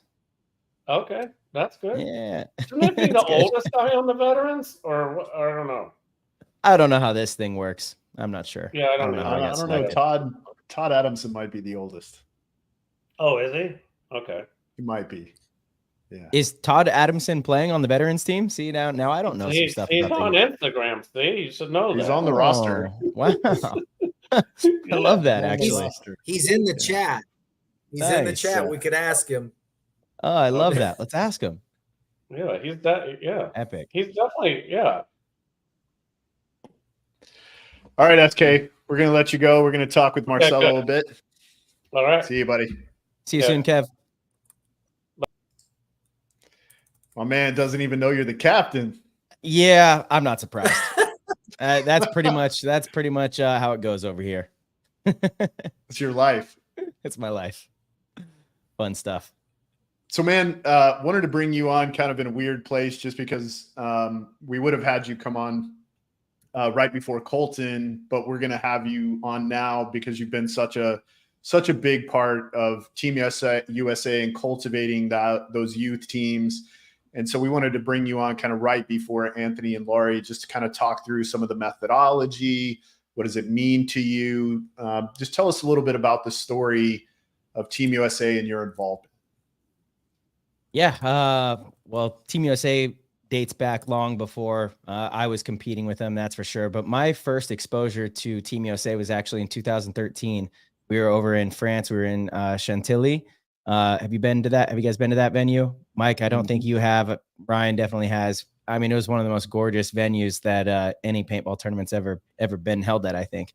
And I wasn't actually on the Team USA roster. And I remember I'm walking through the field area, and Tim Montresor like sees me from a distance, and he comes up, and I remember he was kind of like in a panic, and he's like, "You're here as well?" He's like, "Hey, do you want to play with Team USA? Oliver didn't show up, so Oliver's not coming. We have a spot open. We need a player. Do you want to play?" I was like, "Yeah, of course. Like, it'd be a huge honor. I would love to play."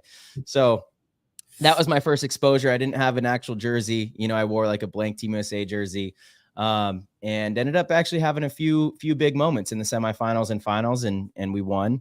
And ever since then, it's playing for that team. At that time, I was 23 years old.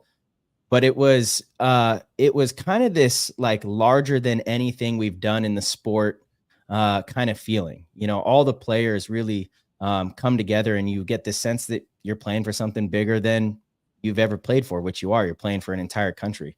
You're not playing for just your team or yourself or your sponsors. You're playing for an entire country, and there's something really special about that. So I was teammates with players that I'm normally competitors with and normally don't have great relationships with, when we're at paintball tournaments, because they're on the other side of the field.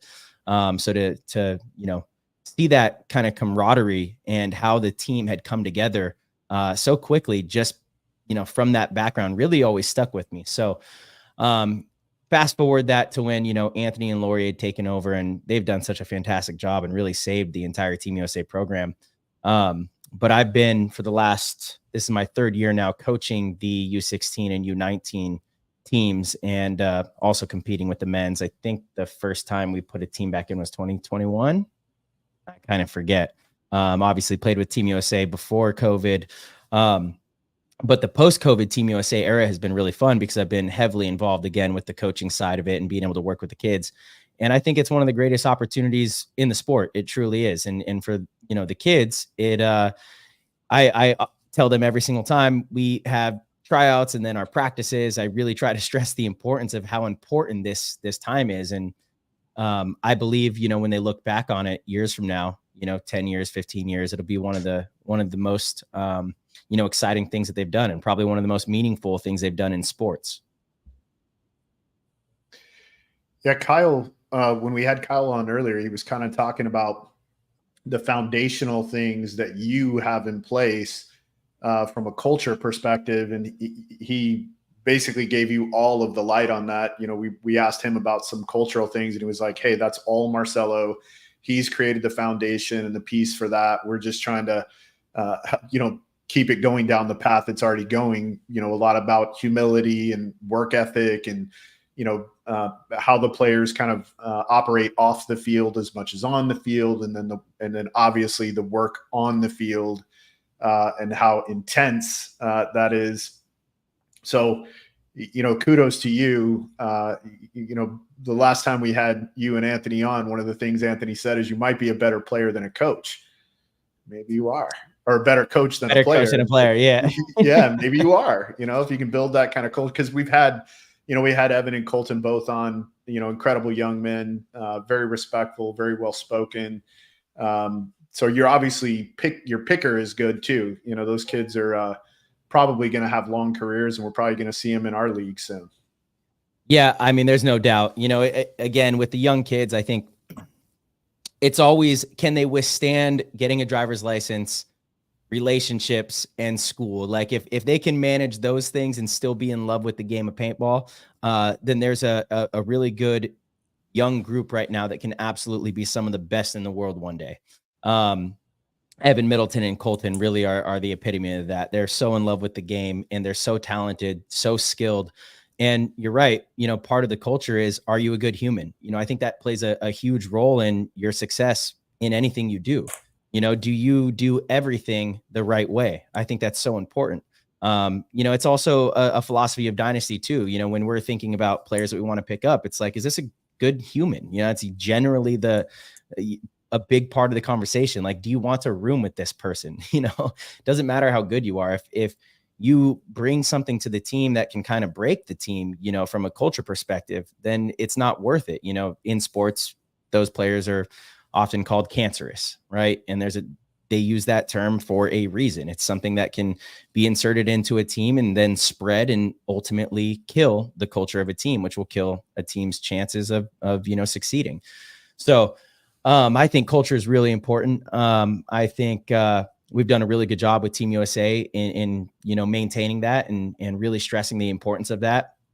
But it's also the responsibility that we bear with Team USA. It's not just representing our talents. It's representing an entire nation, an entire country. So you need to be very prideful with that. That's always kind of at the forefront. And I think the players that we select have done a really good job of that. And the players that we select understand how important that is. And it does also bleed into everything else. Like I said, we are there not only to represent the country in the right light off the field, but obviously on the field too. And so it's going to require a lot of discipline, a lot of focus, a lot of intention, a lot of, good conversation about how we're going to win on this layout. The last 4 weeks have been, it's interesting for Team USA because, we're spread out over this massive country where these other countries are like the size of our states. So a lot of these players and teams have actually already gotten together and practiced on the field quite a few times. The layout's released 4 weeks ahead of time. So we have a lot of ground to make up, and so we like to not be wasteful with that time. And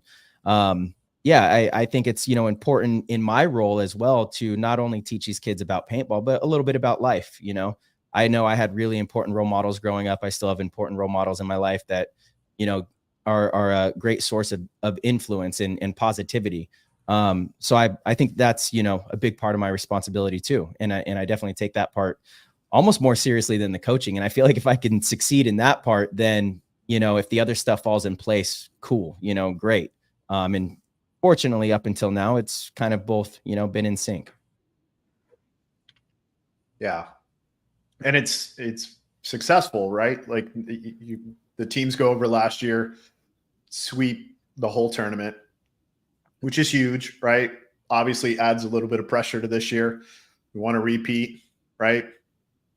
So you kind of mentioned, you when sort of 2021 is really when you got heavily involved in the youth side. Is that correct? Yeah. So actually, no, my first year coaching them was 22. And I just did the simple math. But yeah, 2022. Yeah. So 22, 23, and this year, what does that pathway look like? So if a kid is coming up, they think they may want to, try to get on one of these, on one of these groups, what does the pathway look like? So there's a few different ways that you can get involved with Team USA. The coaches do have the ability to have select a few players that just get the invite to the tryout. But typically, if you're not in an area where one of the coaches are and you can't get that recommendation, then you can come to the combine. Last year it was in Texas, at the start of this year it was in Texas. You come to the combine, you could showcase your skills through a series of drills that we do, and also a tournament that is run on Sunday.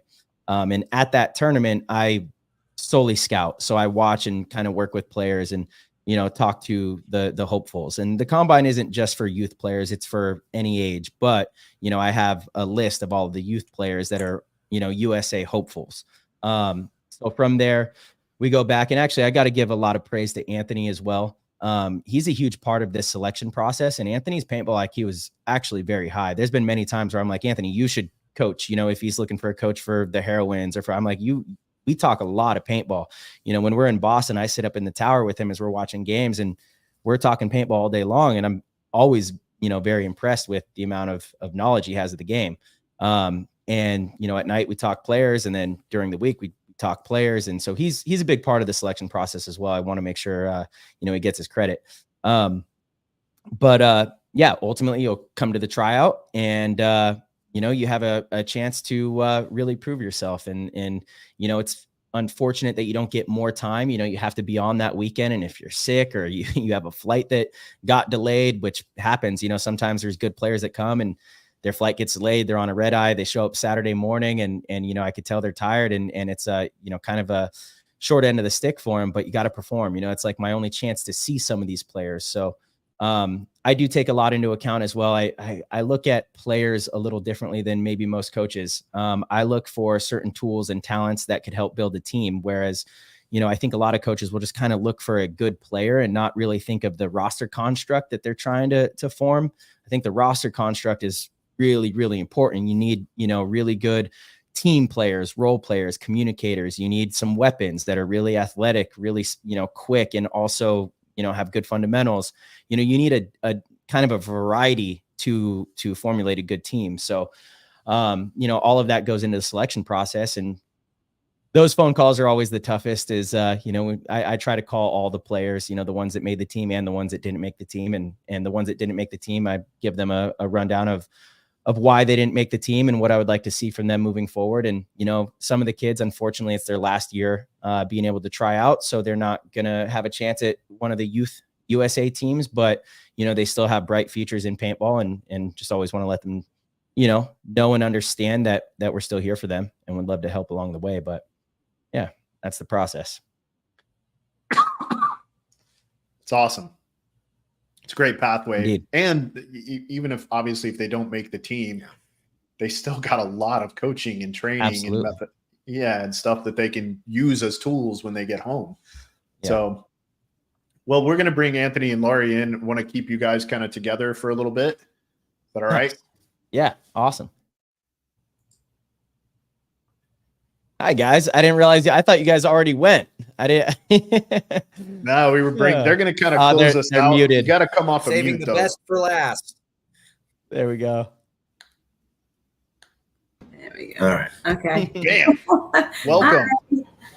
Hey, everybody. Hello, guys. Yeah, long time no see. I know. Yeah, you guys just saw each other just like 2 days ago.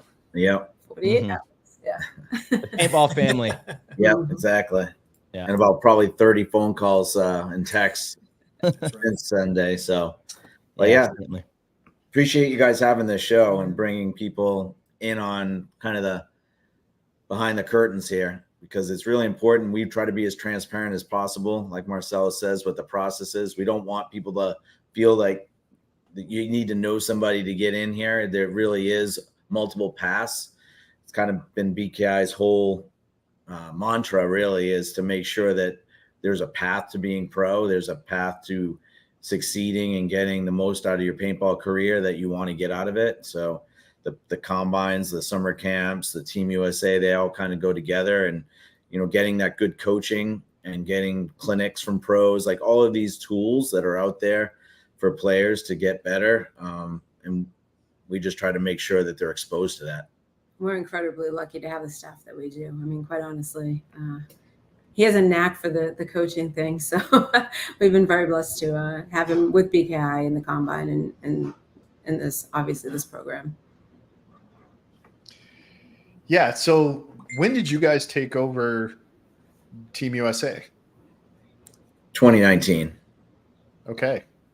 So what spurred that? It started with we were running the combine, and B Paxson had asked us to scout at the combine for the women's team that year because she wasn't going to be able to do it, and she thought it was important. It was a big event. It was the Amsterdam event, so we were like, of course, yes, we'd love to do that. We'd love to have women out at the combine and get them more involved in kind of these programs. And then once Tom Cole got wind of us actually scouting the women's team, he handed us the U19 and the U16 teams and asked if we would do that. And it became a thing. And it was an honor to be asked to do it. It speaks volume to the program that we had in place to be able to do that. So it was an honor to be asked. And a big responsibility that we take seriously. And I know Marcello is a huge part of that. And all the coaches like yourselves that are volunteering your time to come out there and assist, because it really does take a village when you have this many teams. You have 5 teams, everybody's family members are going to be out there. So we're going to run deep, and we're pretty happy to see 50 to 60 people will be out there minimum. We just had a great party. We have a little board. Yeah. Team USA board, and Julie Roberts is Eli Roberts' mom, and she does a really great job. And she put together a team dinner this practice where there was, I think, 48 people there. So that was the first time we could, really pull that off, because you can only organize so many things in a weekend. And for us, we were always overwhelmed a little bit. And it may not seem that way all the time, but there's a lot of things going on in the background, and having Julie able to do that with some of the other parents was great. Yeah, it definitely takes a village. Mm-hmm. Yes, it definitely does. I think that we took the 5 teams. It was the first time that all 5 teams went last year. And we had a lot of help doing that. Obviously, we have a great support system. And so it was really an incredible thing to see it all kind of pull together. Obviously, Tim Montresor had done a lot of work with the men's team over the years. He was the reason mostly that was able to ever take place. And I think in a lot of ways we felt like we had to see this through to kind of honor the work that he put into that. And to be able to bring all 5 teams was really special. And obviously sweeping the event was just, it was incredible. It was the cherry on top, but it felt important, and all the pieces kind of line up with BKI and the combine, and being able to make the dream of playing for Team USA a real possibility for a lot of talent out there. A lot of kids don't get seen, and we wanted to make that a real possibility, because and I know half the pro men don't really want to admit it, but they will eventually have to hang them up. So we wanted, for them too, it's their legacy to build up some of these players and to be able to have their hands in molding the next generation of pro players. It's huge. And luckily the Team USA program is a really great avenue for some of those players to have those opportunities. Yeah, I agree with that wholeheartedly. It's like the mission pretty much of BKI and everything that we do. I know Marcello, I won't speak for him, but we agree on way more than we disagree. And I think that this program has been great, and he's definitely right up there with Lori and I as far as the integral part that make the success of the program. So thank you, Marcello. We, again, thank you guys.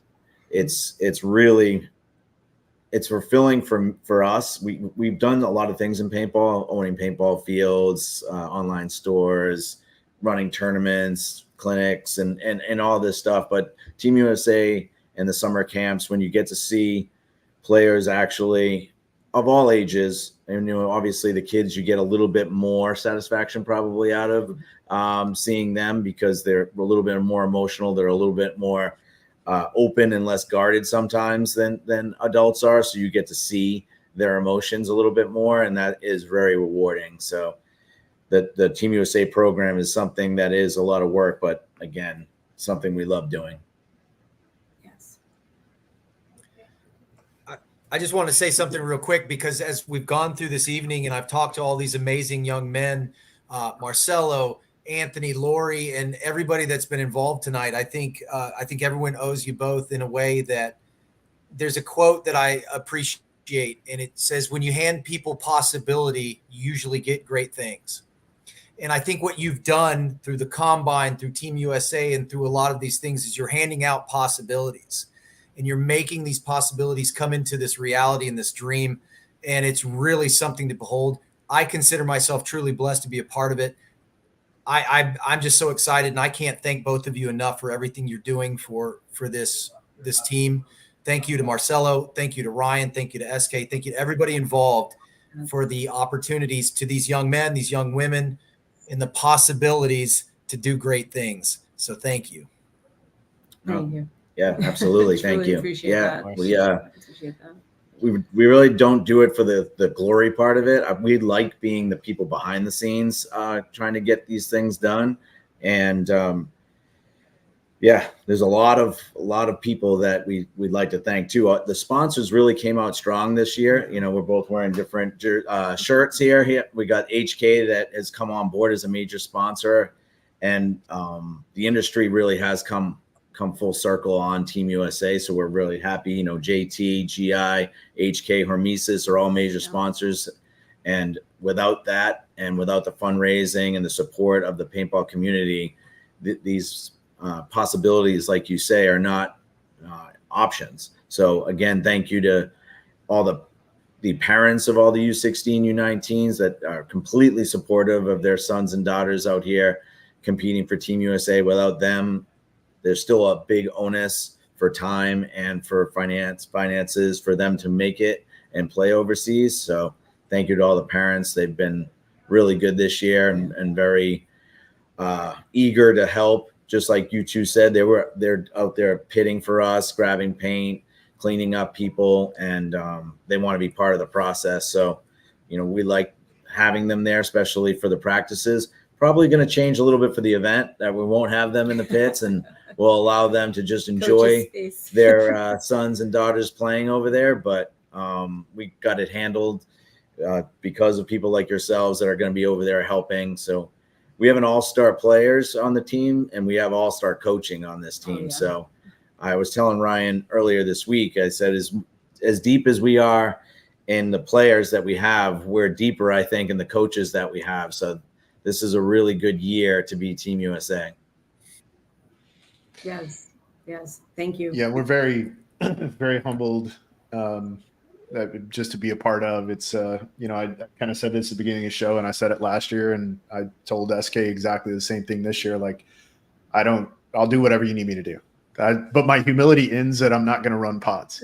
I'll do anything else, but I'm not going to run on the field and run pods. But I'll do anything else. I'll stand there with towels if you want me to. But it's being able to be a part of something that represents the country means a lot. It means a lot, and especially when you get to see the kids. I love watching the kids play, and I love watching the women play, and I get to watch all these other knuckleheads kind of play all the time. So it's a lot of fun to see the development that's occurring below. And I think it's critical.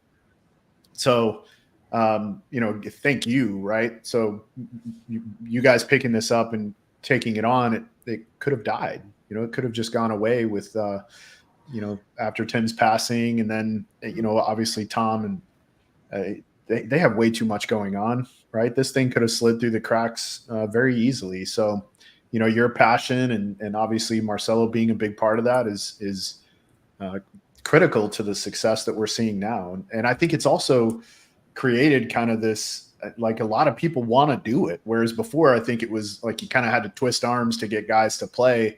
Whereas now everybody wants to play. They want to be a part of this. They want to participate. They hear the stories when the guys come back, and how much fun it was and the environment. And so thank you, right? Because this is an experience that only a handful of people get. So just happy to be a part of and be helpful. So, hey, Marcelo, I'm going to go ahead. Yeah, please. Oh, real quick, I was just going to say, yeah, that's an important thing is the revitalization, I think, of Team USA, because you're right. Those years, 2013 through like 2018 was so exciting. 2019, it was so exciting to be part of Team USA. Like I said, when you were selected for that group, it truly meant something. And then it did kind of die off a little bit. And now I believe fully that we've gotten back to that point to where people are really prideful and excited to play, especially for the men's team, which is, that it kind of all trickles down from there, I think. You have pro players that are like doing whatever they can to come over and play and make sure that we can represent our country in the right way. So, yeah, that's a huge thank you to Anthony and Lori and everything you guys, do on the back end. It's a lot of time and a lot of effort and a lot of politicking and all the things to make sure that we can pull this off. But thank you guys. Thank you. Marcelo, you got to show them your tracksuit. I know they saw Krista had one on, but you guys have these coming too, Ryan and Mike. So, Mike. Oh yeah, these things are sweet. I'm not wearing the pants. I just got some Hormesis shorts on, but they're also blue. They're also blue. Very cool. Yeah. As long as you're wearing pants. I certainly am. Thanks. Yeah, Marcelo, we're going to drop you off and hang out with Lori and Anthony for a bit and talk about how people can support the program. Thank you so much for all you do for Team USA and certainly for youth paintball and bringing up the next group. It's a critical piece. We talk about it as an industry all the time, is like, how do we create conversion from the recreational player to the tournament side? And then how do we help them go from this is the first time I played to how far they want to go? You've been a huge catalyst for that. And thank you. Of course. Mike has one more question. I hope he has more than one. He hasn't said anything. I do. I have one more question for Marcelo before he goes. Yes, one more question for Marcelo before. So who's bringing the snacks, Marcelo? It's the new guy. It's your boy, Mr. Camp. Yeah. Uh-huh. Yeah, and we'll see how he plays, and then maybe next year, the following year, I might bring him some snacks. Yeah. I was gonna throw that out. I let him know, some fruit is all fine. right. He doesn't have to get too crazy I'll be sure with to it. share that. Yeah. Marcelo, did you hear the story about the thing I did to Daniel in Atlantic City? No. So I'll tell you this real quick before we let you go. So Daniel and a few of the Hurricanes were standing right around the pit as we were walking off from walking the pro field. And I just said, hey, congratulations. He's like, yeah, man, I'm so excited to be a part of the team. I can't wait to play with those guys. And of course, as a joke, but I literally said, you think you're going to get to play? Have you seen that roster? And in front of like 5 or 6 of his guys. Oh, Marcelo, he didn't look. He deadpanned it. It. Don't let him lie. He deadpanned it. He goes, what? You think you're going to play? I mean, have you seen that roster? I mean, he sold it. And I remember looking at him going, you vicious, vicious man. And I just watched Daniel deflate. It was terrible. But, see, that's my kind of humor. Oh, I appreciate that kind of humor right there. That is right up my alley. That I could see it. And actually in this, when you brought up the snacks, I was going to say something along those lines. And I didn't because we were on the show. But Mr. Gray, thank you for setting the bar. I had to, right? Like he was standing there with some of his guys, and chest was out. I was like, I'm gonna give him one. Nice. What I love is Daniel called me and asked me probably 15 different questions about how I get sleep when we're over there, and like he pulled the Kyle Berry. And Anthony and Lori can appreciate that one. But that's Daniel. I'm like, Daniel. you're gonna be fine. What time are we gonna set our alarms for in the morning? I'm like, Jesus, dude, I don't know. Tell him what time the spoon cart goes by. Yeah, exactly. No, he wanted to know all the details, so there was no stone left unturned. It looks like it's gonna be hot. Did you guys see the weather? I did. So Daniel. Warm for sure. Yeah, I'm going from England, which it's gonna be cold over there. It's like in the 60s. 40s in the morning, and then looks like it's going to be in like the upper 70s, lower 80s over there. Good paintball weather. It's like mid to high 80s. Yeah. Oof. It is 108 in Drew where I am today. Yeah, so I I'm just saw so excited to get 84, 86, 87. Yeah, my daughter goes to school in Boston. I'm going to be there in a few weeks, but yeah, it's 108 today. We had great weather for the practice. Yeah. Jesus. It's Marcello, like 88 degrees here today. Sorry. It's currently 70. It in my doesn't hotel matter. room in It was just Atlanta. hot. Yeah. Yeah. Did you say 88 and it was hot? Yeah, that's what I was saying. We're gonna leave on that one. All right. Thank you so much again. I Shout out appreciate to you San making Diego. this. I appreciate you making this work. I Right. know your schedule weird on Tuesdays, but really Thank appreciate you you guys. making it work. Of course. Glad I was here. Thank you guys. Appreciate it. See See you you very soon. soon. Hey, we have a lot of work to do. Let's go. We do. Bye, guys. Bye. All right. So let's talk about some 88 nitty gritty degrees, stuff. get outta Kind here. of. Yeah, right. Let's talk about a few little gritty things. So, like you mentioned something earlier that I was a little surprised about. You said, this year that really the industry has really stepped up. Has that been kind of a problem in the past? Have you not really had as much industry support as you thought you would have had? Yeah, I mean, we still are not where we think we need to be. There is some talks whether or not they value Team USA. Different manufacturers treat it a little bit more of an advertising thing. Like, what am I going to get out of it if I don't at least get X back? That's not worth doing, which can be your, thought process. But I think that if we had 10 sponsors that gave a little bit less, then everybody could contribute. So we kind of gave different levels this year and tried to get a little more interactive. We allowed players to have individual sponsors on their jerseys, so that way they could benefit themselves to try to keep the cost down for them.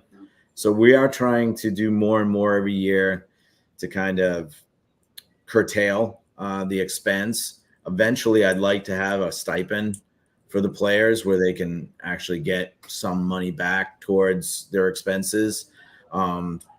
Next year, I know we're going to allow players that help us fundraise to keep a portion of what they actually fundraise as another step for them to be more invested in the process. But from an industry standpoint, yeah, it's still a little upsetting that some vendors and manufacturers that really this is your bread and butter. If you're selling equipment, these are the players that buy your equipment. And I am always at everything that I go to, whether it be a combine, a camp, or whatever, make sure that people understand who has helped, why they're here, and to use your dollars wisely when you spend them to show appreciation to those manufacturers and vendors that, helped you have the experience that you're having right now. Yeah. I would think, especially with the youth, that everybody would want to get in early, right? Earn a customer early. Mm-hmm. We used to think it was like they didn't know much about the program or the process because it's a little, the Combine and BKI, they're all kind of separate entities. So maybe, but by this point, especially this year, we did a really good job with our little committee that we had. So Ryan Greenspan's on our board. John Rathman from Key is on our board. Julie Roberts is a parent and she's on our board. And we got really creative with some of the stuff that we did this year. And to be fair, Marcello took a little bit of heat a few years ago when he tried to do some fundraising to get the men's team over there. And at the time, the men's team was the only team that was going. And he took some heat for it as a pro player, and unfairly so. Like, when you pull back the curtains of what it takes to actually make this happen, the truth of the matter is that some of the pro guys are still paying their way to get over there, right? So as a program, yeah. So we try to do the things that we can do and cover some of the costs that we can cover, but it's a big undertaking. It's huge. And so the parents, are willing to do their part. And, these kids, we have such a big country that the combine process, it's not easy for all kids to get to the combine. That's a travel and that's, an investment to make, and then a tryout, and then actually committing to the Team USA thing. So, again, when it comes to the industry, these are the kids that are playing paintball, right? These are the ones who are most committed to the sport. And these are the ones who are going to be around the longest. So we have to find a way to kind of, the combine in this pro process bridges the gap between pro players and divisional players. And I mean, I can go down a list of names of players who've actually, have gone really far, really fast. But there's we have a lot more people playing tournament paintball, and it's I'd say probably one of the biggest pools that we've ever had.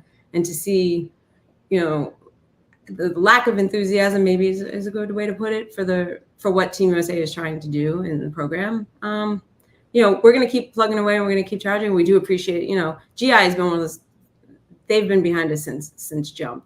Anything that we try to do, they are, how can we help? And Hormesis this year was huge. HK supported us in the past. They came back and they got involved. So we're getting there. And I think that the testimonies of some of the parents and the players is actually going a long way. So I think one of the most magical things, and you've been there and you've seen it, Ryan, is that seeing us, like we're kind of our own little squad, right? We're on an island because as Team USA, you get over there and you support each other. But watching the U19 get cheered on by the pro players and watching the kids, like they're wiping their backs and filling their pods, like it's an amazing experience. So it only encourages the kid to stay in the game longer and be more invested and to want to push harder and get better. So it's huge, and we're hopeful that after 5 goals last year and hopefully 5 more this year, that more people decide that it's a worthwhile investment. Yeah, we're also going to, sorry, Ryan, we're also going to be kind of marketing 365 instead of only being worried about Team USA now. Obviously, this is the pinnacle. Everything kind of goes towards this moment, but it really does start in January. And at World Cup. At World Cup, we're starting to talk about, hey, are you going to come to the Combine? The Combine's going to be in Texas again. We don't know exactly where it's going to be, either at X Factor or definitely in Texas. So, and they were great hosts. Jeff and Alex were great with us last year, and the player participation was great. The talent level in Texas is huge.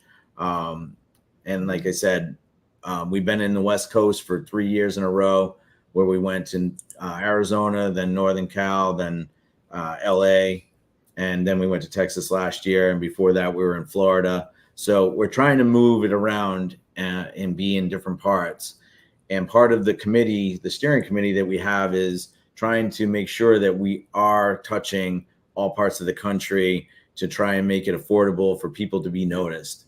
And then one of the things that Core did this year with their fields is that if you have a young player that you think should be at this Combine, and you support Core as a field, then we will help you get your player to the Combine, whether that means they're giving them some free paint for the field to then help pay for the airline ticket to get them to Texas.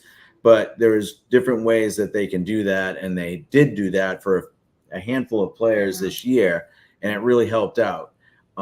And sponsors like HK, they're already developing products that they're going to release all year long. So every quarter, we're hoping that new merch is being built, and there's different ways that the vendors can get involved that makes sense for not only Team USA, but for them.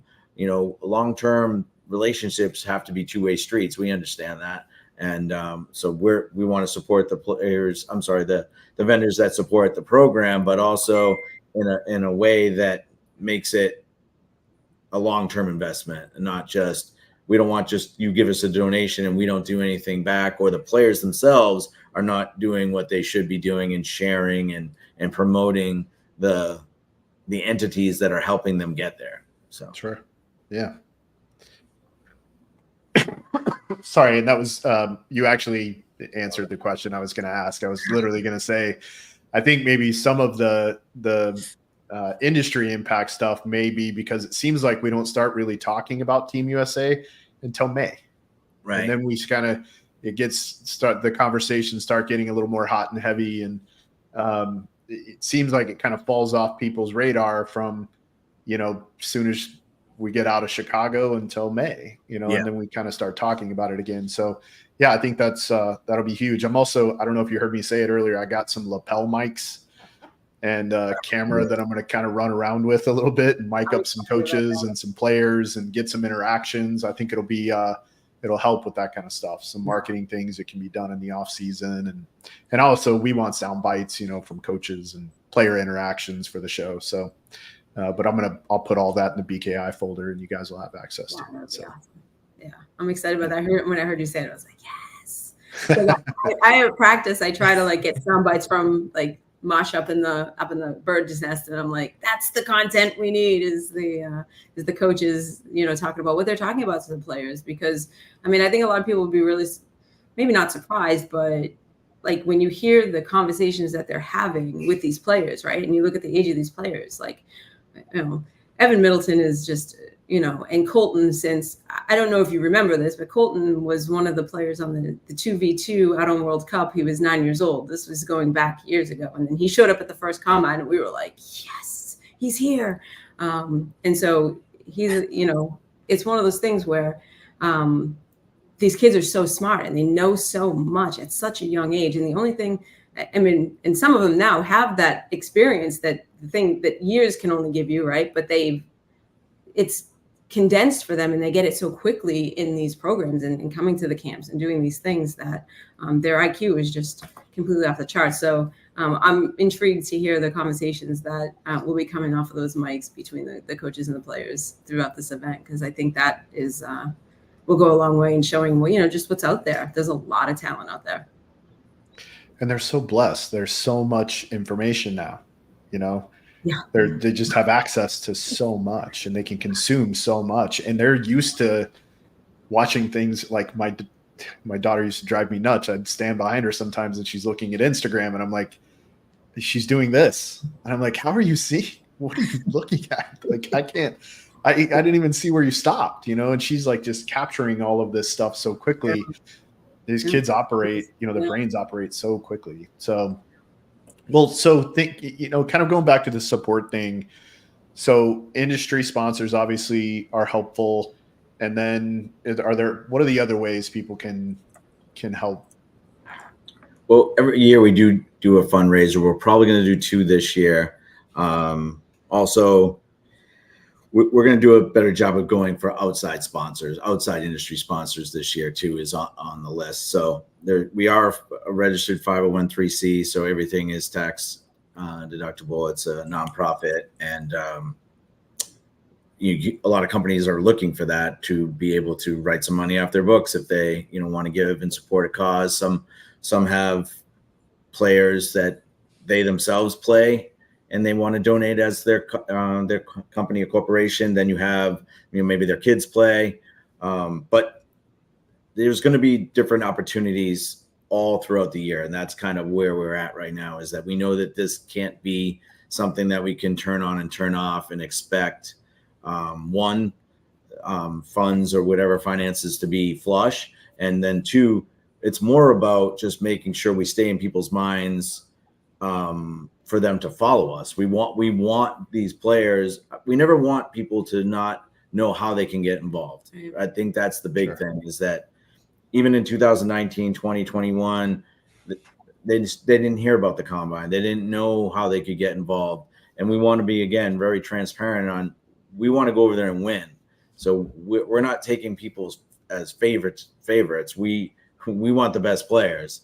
And you can see that if they're around Marcello and the coaches a long time, like Lori's saying, Colton's been with Marcello for over 6-7 years.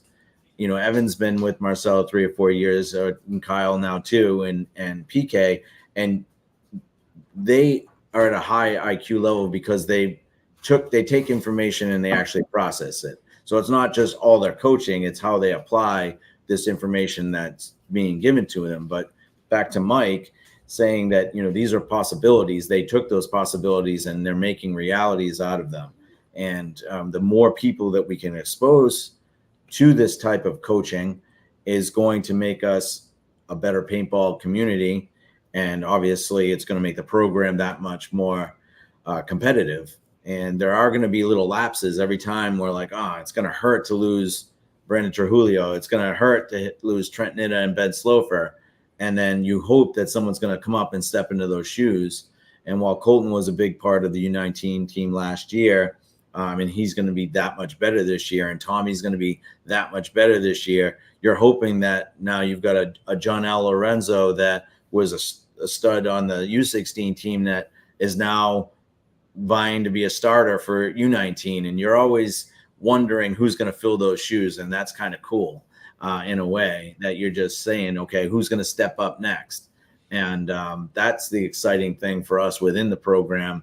And a lot of the conversations that Marcello and I are having up in the tower of, okay, who's going to, make those moves when we had 2 or 3 games and maybe in a match or 2 where Brandon Trujillo literally won games by himself. And it's like, you need players to be big on big moments. And some people collapse under those pressures and some people rise to them. And that's what we've been trying to get them ready for with these practices, with summer camps, with combines, with the tryout. And like Marcel was saying, we need people of character that are not going to fold under that pressure because it's coming. And no matter how good you are, there's some good players over there too. And they're going to create matchups for us that you can't always be prepared for. And you're going to need players to step up outside of a game plan, outside of X's and O's, to actually execute based on high IQ, fundamentals. I know that Brandon got into a couple one-on-ones, and you know how it goes. Those can go either way, 50-50, and all of a sudden you lost a match because of that. Or you got put in a really bad situation where now they're going to drain the clock on you, and it's race to 4 over there. It's not mercy 4. So every point is even more important. The matches are 10 minutes long. They're not even 12 or 15 like we're used to over here. So you got to take all the opportunities that you have and really capitalize. Yeah, and the tempo is a little different. It's weird. 2 pods. Yep. Oh yeah. And to touch on what Kyle had said, actually, I think Evan Middleton was the one who brought it up, which is like, the coaches give it to them straight. Like they hold no punches. They have an expectation that what they're thinking and when they're saying to you, what the expectation is. And obviously the brains between, the guys we had at the field this weekend, it's incredible. Right. And the kids really, yes, they're lucky and they're fortunate, but we're lucky to have the coaches that we have who take the time and have all of that knowledge to pour into those kids. It's experiences they'll never really have again, but they carry that with them. That instills something in them. But it takes good coaches to instill the things that they're taking from these experiences. So kudos to those, I don't have to say much today. We have 5 goals left, that we have to defend when we go. So, but that's a testament to their coaching for sure. And it wouldn't be half of what it is without the coaches that we have involved. So, one of my favorite questions that is told will be up in the tower. Marcello or Kyle, any one of the coaches kind of may say the same thing, and they're like, they'll call out one of the players, and they're like, what am I gonna ask you right now? What are we gonna talk about right now? And 8 out of 10 of the times they already know, and it's because they've already been around it enough that they're like, yep, I know I should have done this. All right, don't do it again. And then, so it's good that they recognize the mistakes because they understand the standard, they understand the mentality and the methodology of how we want to win. We don't care. Sometimes they'll win the point and we'll say, and Marcelo will be like, great, you made a great move. Why you didn't even need to make that move? We're up 3-1. That could have went south and we could have lost the point. If you had stayed where you are, we're up 3-1. They have to concede. So like, these are the things that are being taught, and you think they're basic, but in a lot of ways they're not. So players need to hear it over and over again until it becomes second nature. And doing the shorter matches that Marcelo and the coaches like to do, they like to do 6-minute matches. So you get into that like nitty gritty real quick. You get into those situationals. Almost every point becomes a situational point. And we'd rather play 10 matches like that in a day than, 4 regular ones. So there's a lot of good practice methods that they go home with that hopefully they're bringing to their teams and they're bringing to their regiment that are going to make them better players when they're not with us. So those are good things too. You're preaching to the preachers on the 6 minute and 3 minute and 4 minute. Like that's all we do at practice. Because you pull out the middle of the game and then you just go right into the gritty stuff. Because even at 6 minutes, it starts right then. That point matters. Correct. Right away. Yeah.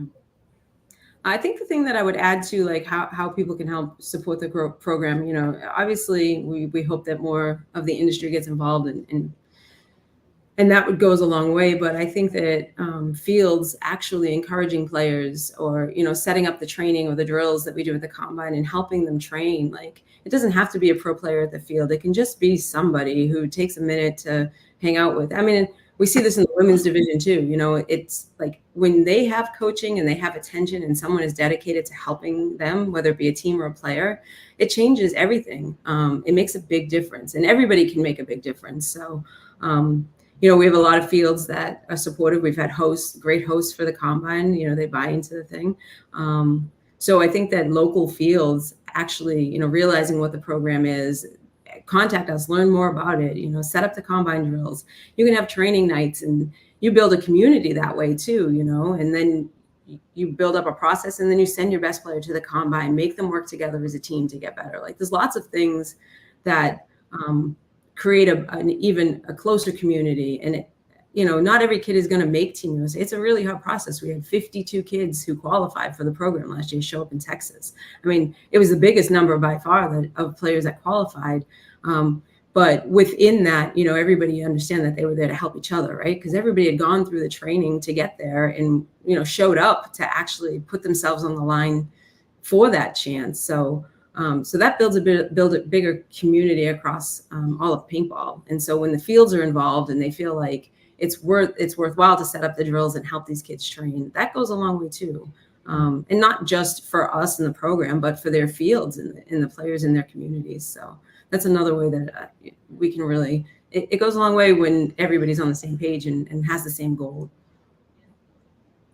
Yeah, totally agree.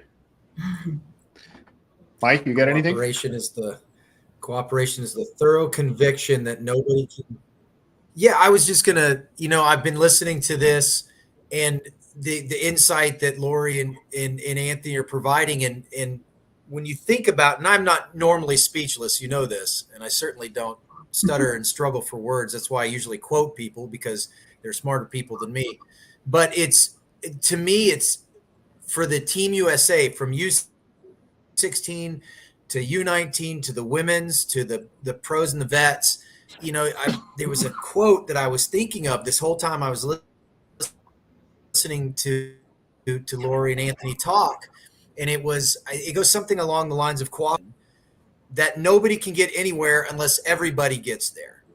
Yeah. And that just kind of struck me because that's ultimately what we're talking about, right? We're talking about that with our sport. We're talking about that with Team USA.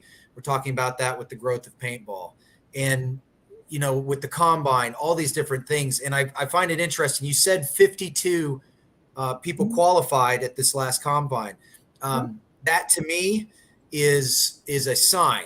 I am 52. I need to come to the combine and try out and make sure that I make one of these teams because I want to do that. Stop laughing at me, Ryan. I'm going to do it. But no, honestly, that's one of the things that I was really envious about when I saw Kyle and everybody coaching. I was watching the Instagram page daily for the updates because molding the minds and the work ethics and the processes of the next generation, I want to be a part of that bad. So I hope I'm kind of making a pitch here, you guys. Wow, I hope that I can swing by the comment. So. Yeah. One last thing that and I'm just about trying out. I'm going to try out. You watch. Lori touched on too, is there is going to be a What was webcast that? over there. If we can all share that webcast, that would be another thing everybody could do, because I think it would be cool to have these watch parties and different things to watch Team USA. I know it's 6 hours ahead over there. Well, 6 hours from East Coast. Yeah. So it's really ahead for West Coast, but we'll try to put that up on, we'll put it up on Team USA, obviously, and we'll share it through BKI and the other channels. But if everybody else could share that too, so everybody knew when we were playing. The schedule came out kind of today. It's got a couple mistakes in it that we reached out and said, a couple of the teams only have 3 matches right now. So I don't want to post something that's incorrect. So we're going to wait till that gets changed and post everybody's schedule by the end of the week, hopefully. Awesome. Yeah, we kind of mentioned that at the beginning of the show. I had heard that the schedule was out. Kevin actually also just sent me a message, was like, I think the schedule's out. The Belgian guys just sent me theirs. And somebody else said, one of the German guys that I work with, some over there, had sent me a message and was like, hey, there's kind of a schedule, but it's wrong. It's wrong. And so, yeah. So I'd gone back in to see if it was updated. It's not. Yeah. No, we checked it. I was writing down times before we came on, and just to see if there were conflicts. So, but if it's not right, it's not going to matter. So, No. Yeah. So we'll share that as well, or you can even collaborate with us, and we'll make sure that it gets blasted out through Major League Paintball as well. That'd be, that's like the least I think that we could do. Yeah. Like that takes nothing to hit the share button and add it to your wall or to your story, however you want to do it. But I'm really happy to hear you say that, like, it's going to kind of start earlier, because I think that if it stays out in front of people, Maddie says this all the time, like, you have to give people a reason to give a shit. And I think the more it stays out in front of people, the better, right? Yeah. Like if we can keep it, like trickle some marketing out a little more often, I think that would be really helpful, just to keep people engaged with it and what's going on with it. And of course, industry support helps, when you have some of the larger companies on their huge channels doing it, I think that helps a lot too. So yeah. Well, thank you. We're really happy and again, blessed and honored to be joining you guys next week. And Mike and I never get to go be fans. So as soon as we're done coaching team, we're done. Yeah, you have work to do first, and then you get to be a fan. Yeah. Right. Yeah. No, that's what I mean. Like, we're serious. Like, obviously it's Mike, coming. Myself, like, we're competitors. We want to win. Otherwise we wouldn't be, like, I wouldn't do this. I want to win at, like, checkers. I want to win at, like, I want to beat the GPS when it tells me what time I'm going to arrive somewhere. Like, I compete I go to the gym every morning with a bunch of men my age. I didn't say that I don't compete with them, but I do. I still want to kick their ass. Like, it's just part of the deal. Like, I'm a competitive man. But as soon as that's over, we get to be fans, and we can hang out and watch the women and watch the kids, and we're really excited about that part of the deal. Yeah. I know so many people have spoken about the environment, but it's as much as, I don't want it to come across all negative. Yes, they boo us, but we sat in the stands one year, and I think Brendan Trujillo was actually old enough to have a beer because of the drinking age there or whatever, but he's sitting in the stands and he's enjoying his beer, and 2 girls come over with a little blow up bunker, and they're asking for the Team USA guys to sign their stuff. And like other teams are coming up and asking for photos and stuff. So that is not lost on us ever. And the coaches have spoken to what we try to instill in our players. It's a huge honor to be there and to have people are actually fans at the end of the day. And you've been to the award ceremony, and it's always, first class, like, is always good sportsmanship at the end of the day. And I think that's one of the things I probably enjoy the most. I'm so glad you brought that up and said it in the way you did, because I was going to try to iterate that at some point, and I just forgot. That really is only happening while the match is going on. Yeah. As soon as the match is done, we're hanging out and talking in the stands, and like, it becomes community again. It's the same way that, like, the pro players, when they're in between the nets, we're not talking right now, right? But as soon as they come out of the nets, they're friends again. That's just the way it works. That's sports, right? and the environment over there is, especially being a little outside of France. I'm not a huge fan of Paris. I'm not a huge fan of Paris. Right. I don't have wonderful experiences most of the time that I'm there, but we're far enough kind of away from that chaos that the people are great. Oh, like yeah. even the locals, they're fantastic. You know, they'll give you great suggestions on food, and they're happy you're there, you know, spending your money. So yeah, the environment is awesome. Yeah. It's amazing. Yeah. And it's like a soccer game.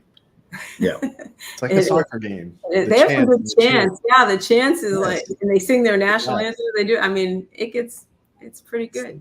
It's pretty good. They got us last year though. So you know the flag when you do the opening ceremony and you walk out with your teams and they introduce you and they do your national anthems. So I'm out there filming and Ryan's leading the charge, right? And he's got the flag and it's all wound up. And he starts to step out and walk around the field. He's unwinding the flag. And I'm like, stop. He's like, what's the matter? Like, we're going. The flag is on the thing upside down. I was like, Yeah. They got us. So, but it's, you know, it's a great time, and we wouldn't keep doing it if it wasn't worth. They want us to come back every year. Yeah. So they know that they want to beat us, but winning gold without us there isn't really winning gold. So. And we think about that the same way when, you know, the Russians aren't there sometimes. And it's like, well, is it really winning gold if the Russians aren't there? So every year they'll ask, similar to other Olympic committees, whether or not, you know, do we want to let the Russians in or not? You know, I'm of the sorts. Well, obviously, I don't want to get into politics of invading Ukraine or whatever, but I want the Russians to be there. I want to play the best teams. I want to say we won gold with all the best teams. Yeah. So And it's that's how nice to they see look at us. Yeah. 25 countries there, Yeah. and having 8 to 10 minimum in each division, which this year we do. So it's nice. Yeah. So that way when you're traveling all this way and to go over there and play 5 or 6 countries is not really worth it. So now having 20 plus countries there, and every division has, like I said, almost 10. Increase this year. Yeah. There's more teams playing this year than there were last year. So there's 8 women's teams. There's 16 men's teams, 16 masters teams. I think there's 12 U19 teams and 8 U16 teams, if I'm not mistaken. So the numbers have gone up in every one of the divisions this year. So it's exciting. I think Great Britain's coming for us, honestly. That's the one. I think, or France. I mean, obviously France, but yeah, we're gonna have the French are going to be very good. Yeah, yeah. Very good. That, yeah. Yes. Yeah. I mean, when you mix scalp and tauntauns, that is going to be a really good team. Oh yeah, yeah. I think the semi-pro team played scalp in the semi-pro last year. Semi-pro, yeah. They did. Yeah. They did. Yeah. Well, they're definitely a little bit different this year. They are literally wrecking the. They're wrecking it. Well, we do have teams in. We have a Division 3 team in, which is Stars and Stripes. We have a semi-pro team, which is Freedom and Independence, and then we have the women playing as Air Force One and the WNXL. So they will be continuing to compete throughout the weekend, just like we did last year. And the semi-pro team did win last year, and Stars and Stripes took second last year. So, so we're excited. Obviously, we enjoy playing our paintball in Europe, so it should be a good time. Well, Mike and I will be there cheering. Yeah. Yeah, we're excited our work is done. Get the crew together. Yeah. Thanks a lot, guys. This show has been really important for everybody in the program, and while they were nervous to come on, I know it's been a great experience for all the players and coaches that came on. Yes.